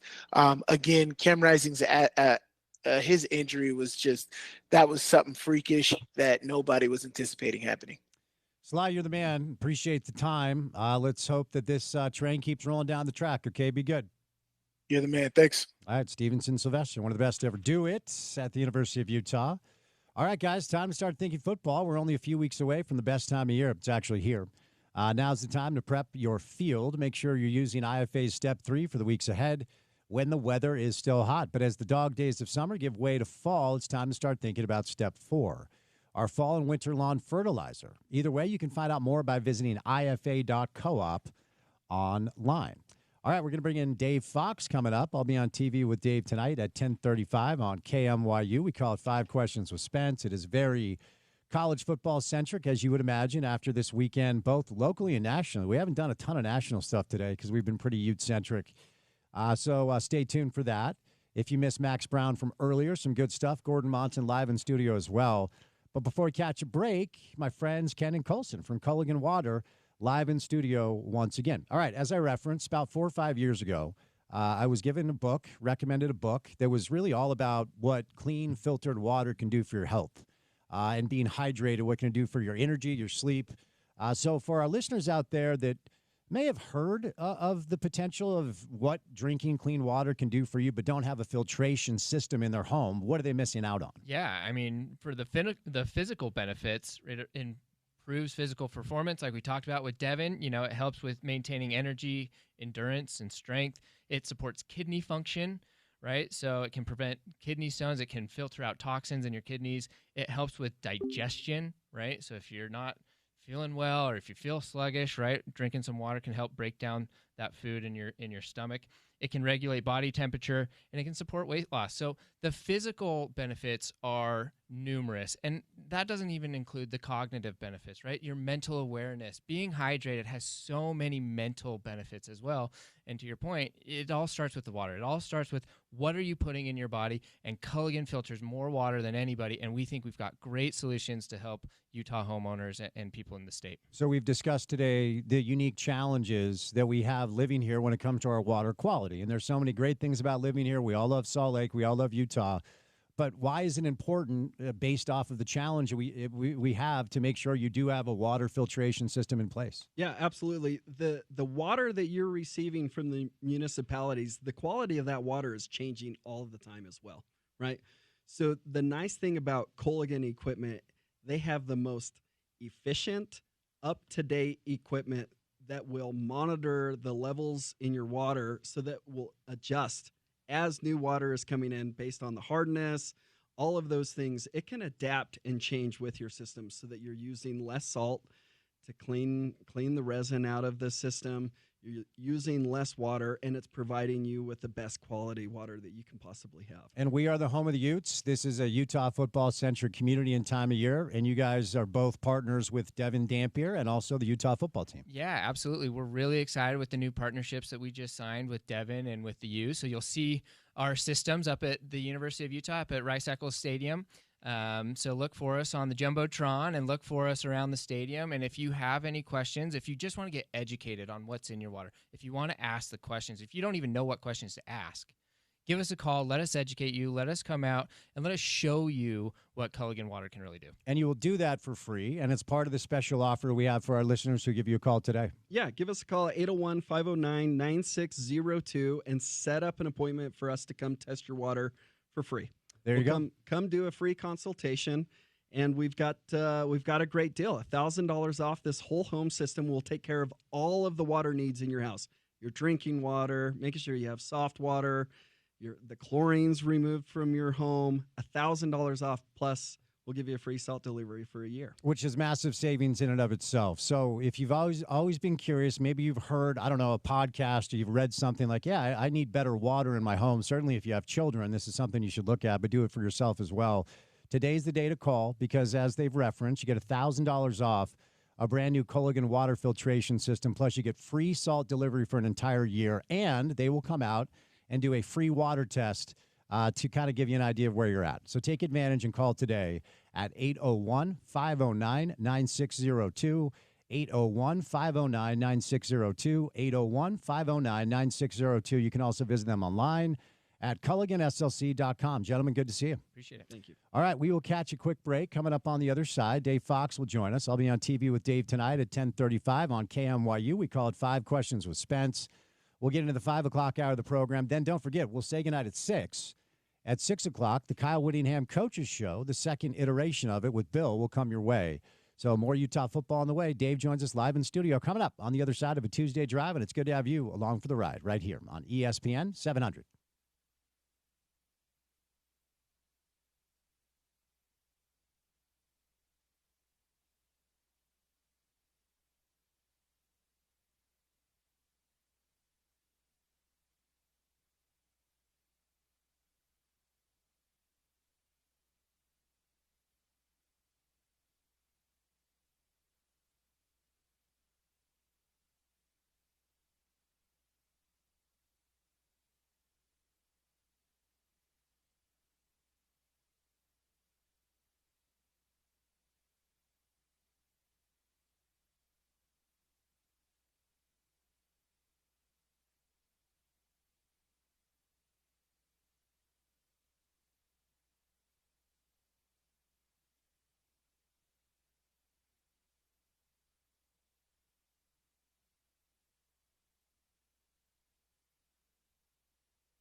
sports artist. Do you, Somber? He's like 19, isn't he? Yeah, he's young. He's a young kid. Yeah. It's a good song. It is a really good song. Hello, David. How are you? How was your Labor Day weekend? It was excellent. What did you do?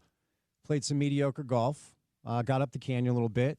Just enjoyed Monday off after consuming what was just a wildly entertaining weekend. So fun. In the world of both local and national college football. Yeah. Of course, today we've been pretty local-centric with Utah.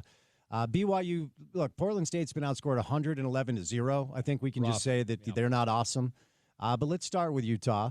And I'll ask you the same question. You know, we've had Sly on. We had Gordon in studio. Max Brown stopped by. And I started the show with, when there's a statement like that, Dave, there are 25 to 30 different topics that you can get into as a radio show.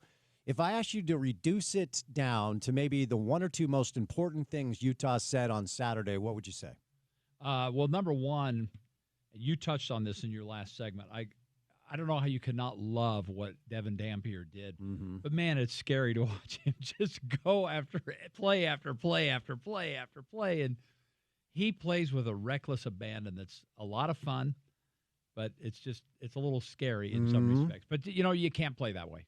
Good for him. Keep it rolling. That's fantastic.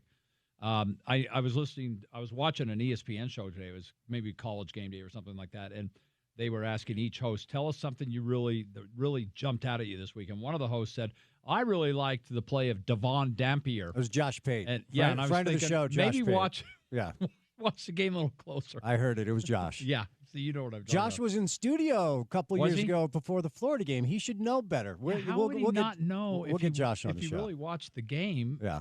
They said Devin Dampier 100 times, but that was fun. Are we sticking just with that game? You asked? Yeah. Okay, so my second thing Yeah, then? go ahead. Yeah, go ahead. I loved Snowden and Barton. It's fun. I just got such a kick out of that. And it kind of got me thinking, you know, Cody Barton has had a nice NFL career. He's bounced around a number of different teams. I think Whit might have mentioned today, I just think Lander Barton could be an unbelievable NFL tight end. If Caleb Lohner can make a team, granted he's on the practice squad for Denver, but if Caleb Lohner can make a team, Lander Barton is a no-brainer. I mean, he is I hate to go to this level, but like a Travis Kelce-ish type NFL tight end if he felt like it. I'm not saying he can't be a great linebacker, but I love that. And then Smith Snowden, leading receiver, right? And he's a defensive player out of the wide. I mean, those two things, I got such a kick out of that. The Lander Barton touchdown was so good and just a lot of fun. So after one college catch, we're ready to call Lander Barton the next Travis Kelce. Well, I covered him all during high school where he was did good, play. And he was – Whittingham has called him uncoverable. And when he was at Brighton, we televised many of his games.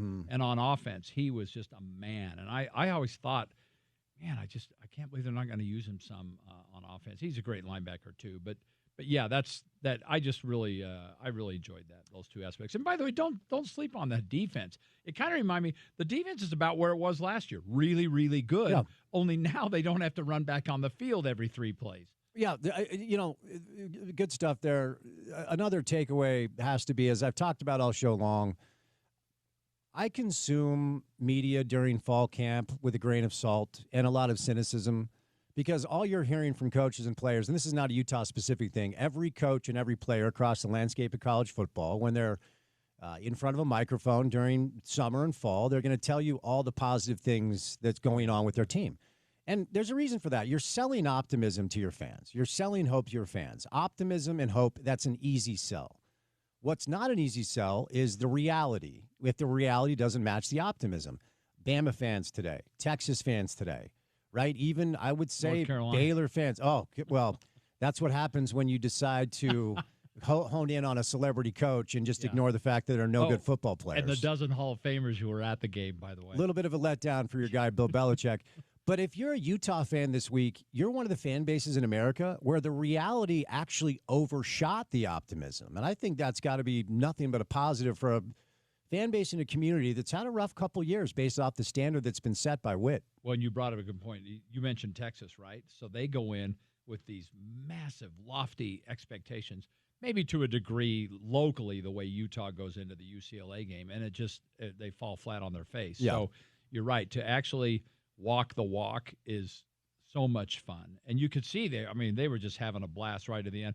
And, it's if you look at – I was looking at the yards. I believe they had more rushing yards than passing yards in that game. Am I correct on that?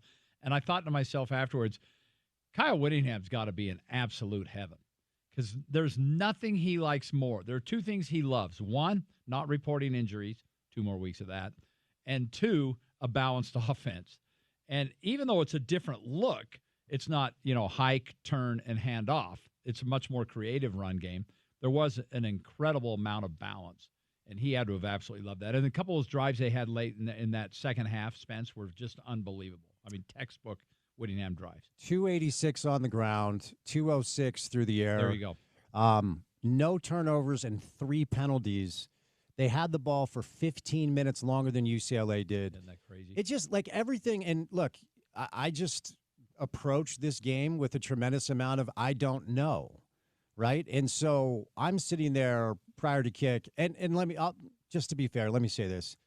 I think UCLA sucks. Yeah, they're terrible. I don't think they're good. And they were But worse. they're not Portland State bad or Cal Poly bad. I don't think so, but this felt like a coaching mismatch. It's year 21 for Witt. It's year 2 for Deshaun Foster.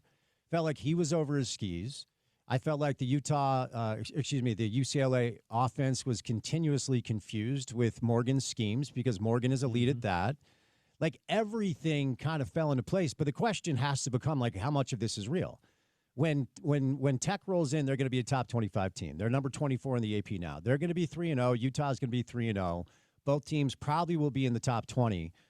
And I don't think the Big 12 is awesome this year. So far, the Big 12 early returns have not been great. But the question has to be asked, how much of what we saw on Saturday is what we're going to see all year? Well, and here's the thing. We're gonna keep asking that question for the next 2 weeks. Sure. Because we're going to get zilch this week, by the way. Mm-hmm. And frankly, Devon should not be playing more than half the You better game. be careful if listeners didn't hear that's the true. They might context think- earlier. yeah, Like, you're oh, right. that Never idiot mind. Dave Fox again. Somebody on ESPN called him that today. Josh Pate. At any rate, I mean, maybe he gets half a game. By the way, not to sidestep, I thought it was interesting that they didn't put Wilson in when they subbed the quarterback later in the game when he is QB2. He did run in for one play, which actually they never have snapped the ball. They ended up taking a timeout, but that was odd. At any rate, so, game 2. Then you go to Wyoming, same thing. They should boat race them just like they did UCLA. So the real interesting thing about coming into that Texas Tech game is, yes, really good team, but there's absolutely nothing leading into that really prepares you for the kind of team that they are. That's the only issue. If the O-line looks like this all year, Utah will have something to say about this Big 12 championship. They will. I mean, and the D-line, frankly. I've said this 4 or 5 times today, and I mean this. About halfway through the second quarter, I just started laughing. I'm like, this is unfair. It was ridiculous. They were like decleating the UCLA front. And Devin, and you played this on your show, we talked about it about 2-3 weeks ago after a practice when media had some availability. He said, I'm getting like 6, 7, 8 seconds to throw with this offensive line. And everybody laughed at him. And everybody's like, oh, you're over-exaggerating, or that's – we had Morgan on the show, and I asked Morgan about that. He said, of course he's getting 6, 7, 8 seconds. We can't touch him. He's the quarterback. Just having fun with it. Dave, the average amount of time he had after he dropped back was almost 6 seconds. It was over 5, almost 6. If the O-line does this, I don't care if it's UCLA or Tech or Arizona State or BYU, Utah's going to have something to say about everything this year. Yeah, and here's the interesting thing is he touted it, but Coach Witt also has been touting it nonstop all during camp. He doesn't always do that. He's done it more in recent years, but he has really been touting this offensive line, and not just, Fano or Fano. Easy, Dave. No, I know I got to stop that. And by the way, you know what? I'm not going to say it because he's the GOAT. I love him. Did he fix it this week? I haven't checked. Okay. I'll let you know. At any rate, it's just going to be fun. But again, I can't wait to see that Texas Tech game because we're getting nothing out of this Cal Poly game. Corner Canyon might give them as good a battle. And then same thing with Wyoming. So, but can't take any away from what they're doing. I mean, the fact is UCLA's a Big Ten team. Granted, they might be the worst Big Ten team, but they are a Power 5 team, and they completely destroyed them in their building. Yeah, and, we probably have gone too long without giving Jason some credit, without giving Jason Beck some credit. And, Oklahoma has followed this model, and I would imagine should Utah be able to continue, or Oklahoma, or anyone who's done this, there'll be a lot of head coaches that are looking for quarterbacks and coordinators to join them, not just to transfer. Because we saw, it's wild. Even in the Big 12, I think there are 9 new quarterbacks in the Big 12. A lot of them really struggled over the weekend. Bill Belichick breaking a new quarterback last night. 2 of them, actually. They didn't know the system. You could tell they got their heads kicked in. The fact that Devin and Jason have this relationship, the communication felt seamless. There wasn't a lot of confusion or week 1 mistakes. Typically, you see 6, 7, 8 penalties at least and a couple of turnovers. Wei-Shan put it on the deck once, but they recovered it. They did not turn the ball over. The comfortability, the nature of the comfort and the communication between Jason and Devin, that has to be talked about. Package deal, you're right, is becoming a thing. And I believe it was Washington State. Their coach, their OC and quarterback, I don't remember where they went. But that was a topic of discussion back before the Utes ended up getting Beck and Dampier. Mm-hmm. But that's kind of the thing and you're right for that very reason, because now you don't have to learn an entirely new offense. Everyone else does, but it's obviously something that Beck has created that maybe it's not as complicated as some. I get the impression it really isn't.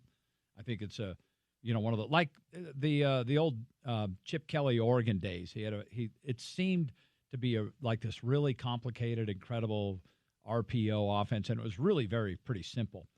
And that's kind of the way this one appears. And his play calling, I think, was just, every step of the way. You talked about out-coaching, and even the coordinators completely out-coaching UCLA. They always seem to be one step ahead of them every play. Yeah, it was a masterclass in that direction. So TCU stomps Carolina. I think TCU is a good team. Texas Tech smokes Arkansas Pine Bluff 67-7. Who gives a rip? Iowa State beat South Dakota, but they did beat K-State in Farmageddon. They move up 6 spots. K-State survives a respectable North Dakota program, but it's North Dakota.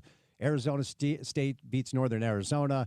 I don't know how much we learned about the top of the Big 12, but if we kind of take all this into consideration, what we've seen so far, it does feel like Utah has to be considered clearly Tier 1. Absolutely. Don't forget K-State. They had that Week 0 game, right, in Europe? Farmageddon, where they lost to Iowa State. Yeah. You mentioned that one? Yep. Mm-hmm. So, yeah, I totally agree with that. In fact, that might be a topic of conversation tonight after what we saw this weekend. Is your view changed or maybe even more solidified your thoughts on how the Big 12 ends up? We're not wrapping it up yet, Dave. I've got another 6-7 minutes. I'm just throwing that tease in. We'll get there tonight. Because you brought it up. We'll get there tonight. So I'm not going to answer that question because I don't want to feed you the correct answer. Oh, because I just plagiarized all of your answers for my content constantly, David.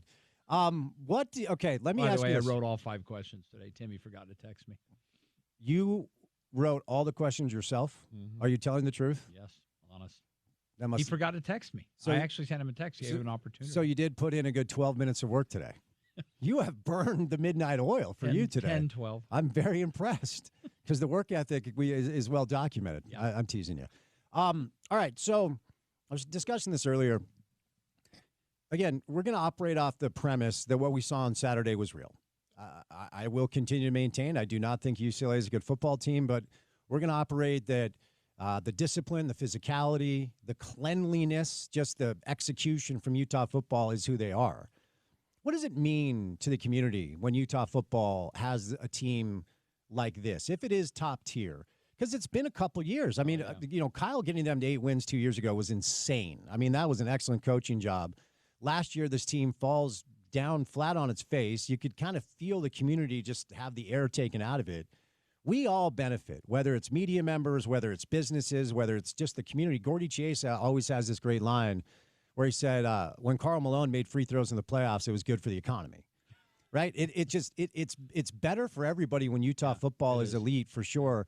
And we have an unserious pro basketball team right now. I think the hockey team is going to take a step up. But from a Utah football perspective, if they are this, what does it mean to kind of the rising tide lifts all boats? Well, I mean, not to reiterate what you said there, but you know how you always hear that phrase where, the NFL's better if the Cowboys are good, or the baseball's better if the Yankees are good, whatever the case may be. I'm not saying college football throughout the nation is better if the Utes are good, but certainly in this region and definitely in this state, it's just much better. Last year was just miserable, and on so many different levels. First of all, the fans, the losing, the constant scrutiny of what is going on with Cam Rising. Then on top of that, not reporting accurately injuries. Thank goodness that's over with, at least with Big 12 games starting this year. There's just nothing good, and it's just like, I mean, even a couple of years ago when BYU stumbled, remember they were a game away from being bowl eligible and never got that game. Year one of the Big 12, yeah. It was just brutal. Yeah. So it makes just Happy Valley much happier, and everyone up in Salt Lake it's great. It's awesome. Yeah. But they got to keep it going. You know how quickly things can change in this sport. Yeah, and that's why I'm knocking on wood. 4 needs to be healthy. I mean, after watching that kid, holy smokes. Because it wasn't just production. It wasn't – look, if you're Coach Witt, it's the outcome. You got the win, period, end of story. But if you're a fan, if you're a consumer, if you're going to sit down and watch football, it helps when it's really fun. Yeah, it wasn't just the numbers. It wasn't just the production. It wasn't just, dominating UCLA. He did it with flair. He did it with style. He was really fun to watch. So you got to make sure he's right and ready to go. I don't I'm like you. I pay no attention to Twitter, so I don't know if you were on it during the game. But I was not. But I would imagine that there was probably all sorts of excitement at least the Utah contingent that's on Twitter. I mean, I don't know. I'm guessing now, but that's just another one of those elements that just makes it all so much better. But you're right. Everybody's got to stay upright. In Provo, you've got a huge quarterback in Bear Bachmeier, but you feel like you've got a pretty deep quarterback room, and I'm not sure if they do as well in Salt Lake City. Yeah, I'll let mentally ill people argue online about things that don't matter. I don't know what the social media reaction was, but from my ecosystem, my friends, my echo chamber, people were excited and also relieved, Dave, because I do think there was a lot of questions about what this was going to look like. And look, if we're honest, I will put most of the lack of results over the past couple of years on lack of health. I genuinely believe that to be true. I'm not being a homer. But I think there are a lot of people that were wondering whether or not this program can adjust to the modern day and age, or whether or not the old adage of Coach Witt finding a 2-star in Oklahoma and turning him to a great player over 3 or 4 years. Can you still build a program that way? And I don't know that you can as a result of all of these things that we deal with now. So I think there was an emphatic statement from Kyle and his staff that we are good. We have adapted. We're ready. The changes we made in the offseason are going to work. And I think for this community, that was a big sigh of relief. Yeah, it was a lot of fun. And by the way, you're talking about the climate of college football nowadays and how you build these teams. I noticed that they're starting to talk about multi-year NIL deals now to try to keep kids, at home. Yeah. And, maybe that I'm not saying that, okay, now suddenly we can go back to the old building a program routine.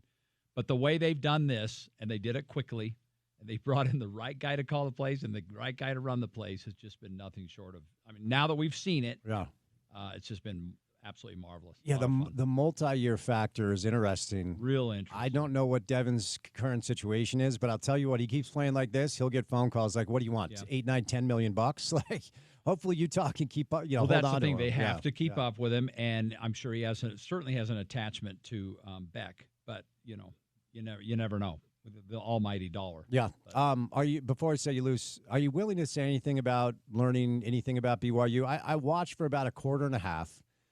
Parker fumbles the punt. Portland State recovers, and I went, okay, let's see what happens here. 2 plays later, or 4, 3 and out, they punt. Jack Kelly takes it back to the house, and then they just steamroll him. Yeah. Bear Bachmeier looks like an athlete, but that's just an unserious game. But I didn't really see all that much out of him. Are you willing to say anything that you learned about BYU? No, I don't think I've learned anything yet. Maybe you'll learn a little. Stanford's loud. It's funny. BYU and Utah are kind of now they're flip-flopping. Because BYU gets a Power 5 team, but they stink. They do. And Utah gets an FCS team that's also terrible. So I don't know that, again, much like Utah, I don't know that we're going to learn that much about Stanford and BYU next year. No, Arizona just smoked Hawaii, and Hawaii dump trucked Stanford. Yeah. So they're just 2 really bad teams. Let's just enjoy it while it is. They're winning. Yeah. And who knows? Maybe I hate to look this far ahead. How fun would it be if we get to the BYU-Utah game? Are you going to do it? You going to do it? And they're both He's going to do it. Undefeated. Oh, the dark arts of David Fox. Are you willing to bet the College game day would be in town if both those two teams are undefeated? Because they'd both be they'd both be like probably in the top 15. Maybe, but Okay. I can't figure out what makes them tick. By the way, Lee Corso, shout out last show. For sure. Yeah. All right, David, give us a tease. What's coming our way up tonight? Spence Checketts, 5 Questions with Spence will be on Talking Sports tonight on KMYU. I don't think we really discussed literally any of the questions that you and I have talked about today, so it's all going to be new stuff. I love it. Are you going to leave me outside of the building? I'll try not to leave you out as long as you left me out. I'm in here on air. The difference is you're in the studio with your feet up on the desk while I have to freeze outside. Yeah, but it's uncomfortable to have to stand up. You're getting soft, Dave. Great to see you. All right, good to see you. I'll see you in a couple hours, buddy. All right, the great Dave Fox. I'll be on TV with Dave tonight at 10:35 on KMYU. We call it 5 Questions with Spence. Don't forget, we're going to say goodnight at 6 o'clock tonight in time for the Kyle Whittingham Coaches Show. So it's the second iteration of the Coach Wood Coaches Show. Riles will have that for you. So stay tuned. I'm sure there'll be plenty of interesting tidbits there. But before we get to the 5 o'clock hour of the program, my friends Ken and Colson from Culligan Water joins us live in the studio once again. Let's start with the partnership that you have with the quarterback that everybody's talking about. You guys have partnered with Devin Dampier, and if Saturday night's any indicator, it looks like he's using your water. You look pretty hydrated. He looked really good, and we are really excited for the partnership that we have with Devin. You know, his energy levels were up. It looks like he was making good decisions out there, which leads me to believe that he was really, really well hydrated, drinking lots of Culligan water. Love it. Now, water filtration and just the idea of clean water probably for a lot of people is something they've heard of, but maybe haven't executed or implemented in their home because they don't know how to go about it. So let's start with the benefits that people see after you guys install this filtration system. Yeah, absolutely. I'd probably put myself, Spence, as one of those guys that didn't realize before I became a member of the Culligan family. I didn't realize the benefits. I didn't actually think that soft water felt good until I realized the reason why it feels the way it does. Our system also has a dial-a-soft where it can dial it down. The biggest impact that it's made in our family's life is being able, like, the kids love the water. They're always, going to soccer practice. They're filling up their jugs. They got teammates saying, like, how do I get some of that water that kills drinking, which is pretty cool when 13-year-old boys notice quality water. The other thing is when you have soft water and your water is treated well, you don't have to spend as much money on soaps and cleaning products because a lot of the soaps and cleaning products we use in our homes is just to mask the problem from bad water. So you get a good Culligan system and you no longer have some of those issues, and your home and your family operates better, operates at a Devin Dampier. Love it. So just to be clear, the filtration system provides healthy filtered drinking water, but also improves the water throughout your entire home, whether it's bathing, showering, washing dishes, washing clothes, right? Yeah, absolutely. And it will prolong the lifespan of all water using appliances. So as Kent was saying, you're not going to have maintenance issues on those. So protect your investment, protect your home, invest in a Culligan water system, get 50% longer lifespan on all your water using appliances, and get great tasting water while you're at it. All right, today's the day because you guys have what I'll call a fall football Devin Dampier special for people who are curious about this product, how it can benefit them. You'll come give them a free test, first of all, and then unwrap the rest of the special offer. Yeah, we'll give you $1,000 off our whole home system. So it's a 3-part system, softens the water, filters all of the water coming into your home, and gives you high-quality drinking water from your sink. There you go. So, as I keep saying, live your life the way Devin Dampier plays football, but take advantage of this offer so you can save a grip of money. You also get free salt delivery for an entire year. So, a 3-step process. It's a free water test. It's $1,000 off the new Culligan water filtration system and free salt delivery for a whole year. It's an awesome deal, but it's not going to last, so take advantage of it and call today at 801-509-9602. That's 801-509-9602, 801-509-9602, or you can visit CulliganSLC.com. Gentlemen, great to see you. Appreciate you having us. All right, 3 hours down, 1 hour to go. 5 o'clock hour of the program is next, right here on ESPN 700.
All right, let's get it. Drive at 5 time, Tuesday afternoon style. Lovely day outside. A little warm for early September, but nothing wrong with that. About 84 degrees and sunny here in downtown Salt Lake City, Utah, right outside of our beautiful Broadway Media Studios. Happy Tuesday to you. Hopefully you had a great weekend. Hopefully you had a long weekend, a holiday weekend, as we were off for Labor Day yesterday.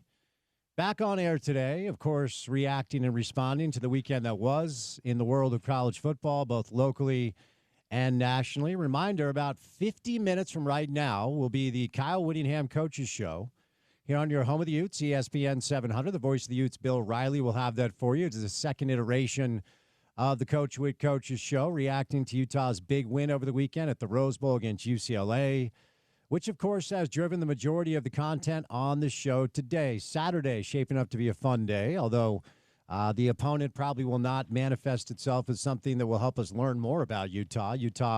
Cal Poly coming up at 4 o'clock on Saturday. I want to remind you that our pregame coverage will begin at high noon with that guy, Porter Larson. And if you're going to head on up and do a little tailgating, stop on by our ESPN 700 VIP tailgate tent and join us, grab some food, grab some drinks, say what's up to Porter. I'll roll through at some point as well. Coach Mack will be inducted into the Utah Ring of Honor, so shaping up to be a fun day. And Utah coming off really a statement win that a lot of people have been talking about, not just locally but nationally. And as we've discussed on the show today, optimism is easy to sell to fans this time of year. And if you're a fan of a college football team, when it comes to fall camp, really all you get when it comes to content, really all you get when it comes to messaging or creating narratives, it's all positive. Players, coaches, they're all going to paint themselves as being in the best place possible. Coaches will talk about the personnel, the schematic shifts, the new additions, transfer portals, freshmen and such, and get you excited, right? And hope is easy to buy when it comes to fall camp. And when it comes to being a college football fan, it's easy to buy into hope coming out of the program when it comes to creating narratives. What's not easy to sell is when the reality doesn't live up to the expectation of the hope.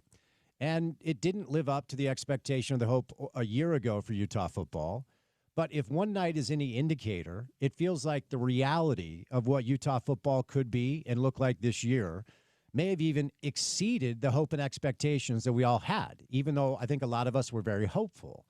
If you're a Bama fan today, if you're a Texas fan today, if you're a Baylor fan today, if you're even a K-State fan, you had to escape by the skin of your teeth. There are a lot of fan bases across the landscape of college football that probably feel like they've been sold a bill of goods by their coaches and players after essentially trying to, inspire hope in a fan base and, inspire lofty expectations based off of the things that we have been told. There are a lot of college football fans today that aren't nearly as happy as you should be as a Utah football fan, because the reality now, at least with one game, a sample size of one game against a team that I don't think is very good, should indicate that you were not sold a bill of goods. And it went, in my estimation, about as well as we possibly could expect. Week one errors, week one jitters, week one mistakes are very commonplace. And the fact of the matter is, it doesn't matter if UCLA is awesome or if they're dog meat. What matters is Utah avoided most of the week one errors and sloppiness that we've come to expect from every team during week one. Usually you see 8, 9, 10, 11 penalties, 2, 3, 4 turnovers. Utah had 3 penalties and 0 turnovers. They outpossessed UCLA by almost 15 minutes. There was really no doubt after the beginning of the difference between the class of these two teams. And ultimately, the major takeaway is Utah's got an offense, Utah's got a quarterback, and it wasn't just Devin's production. It was how fun it was to watch him do his thing. Jason called a dynamic game, and of course, Utah's defense is Utah's defense. Don't forget, a year ago, this team was an average offense away from being potentially the Big 12 champ. All right, he's now with ESPN, but we'll continue the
All right, final segment of the program for this Tuesday afternoon. Coming up on the other side is the Kyle Whittingham Coaches Show. Riles and Coach Witt discussing the win over UCLA, previewing Cal Poly, and talking all things Utah football coming up on the other side.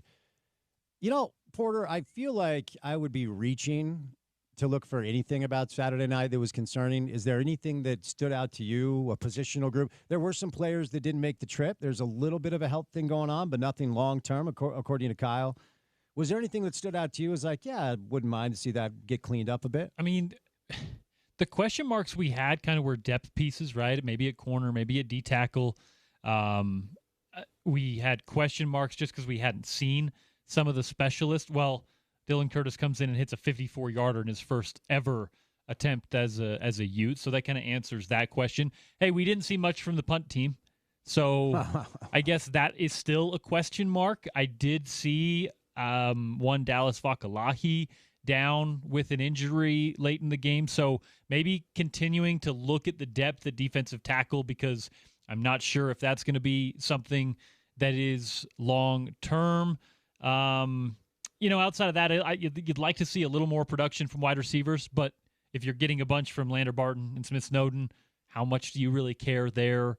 There were a few moments where, although Devin Dampier turned these plays into positives or at least got out of trouble, I did see some moments where he was standing in the pocket and there was a receiver there ready, and he just didn't see him, right? Now, he was accurate. He had a 80-plus quarterback rating, so not going to nitpick. But since you asked, a few things. Yeah, I mean, I honestly feel this way. That was a lot more than I was expecting. I feel like if you're a Utah fan today, you should be over the moon with what you saw game one with your quarterback and offensive coordinator, offensive line. I mean, everything. And the question will continue to be, how real is it based off of UCLA? How good are they? I don't feel like they're very good. As we've discussed all day, I feel like that was a coaching mismatch. Year 21 for Witt, year 2 for Deshaun Foster. But for one day at least, and we'll start to kind of turn the page a little bit as we move on throughout the week. Tomorrow's our Wednesday show. I feel like everybody who cares about Utah football should be in a really good mood today and very optimistic about what this year could bring. All right, coming up on the other side, you'll hear from the man himself. It is the Kyle Whittingham Coaches Show. Porter, what comes our way on a Wednesday edition of the program? Yeah, as you mentioned, Kyle Whittingham Coaches Show coming up your way next. And by the way, Spence, I mentioned this on the way out before the game on Saturday. Utah now 10-12 all time against the Bruins. Kyle Whittingham 10 wins against the Bruins. Oh, wow. A fun stat for you funny, there. Yeah. Quinn McLean will join the show of Sumer Sports tomorrow, talking some college football. Chris Camerani, the kiddo's back in school, so we got a free CK on daycare day. Scott Mitchell will join the program, as will one Bill Riley. So we'll have the color commentator, the play-by-play man, and we'll talk a lot more Utes on a Wednesday. There we go. So stay tuned. The Kyle Whittingham Coaches Show comes your way coming up on the other side. We'll say goodnight and a special thank you to Max Brown, never mind. Max Brown, Stevenson, Sylvester, Gordon Monson, and Dave Fox. Scott will jump on tomorrow. If you miss any of the sound, go to the website. It's ESPN700sports.com. Make sure to download our mobile app and take us on the go. ESPN 700 app is available in the App Store and the Google Play Store. Finally, for what we do in our space every afternoon for 4 hours, you can go listen to whatever portion of the show you want to listen to on your time by becoming a subscriber and supporter to our podcast. The pod is called The Drive with Spence Checketts. It's available wherever you get your shows. Subscribe, rate, review, say nice things in the comments. Give us all the stars. It helps. Reporter, I'm Spence saying goodnight. Bill Riley, Kyle Whittingham, the Kyle Whittingham Coaches Show comes your way next. Don't go anywhere. Keep it right here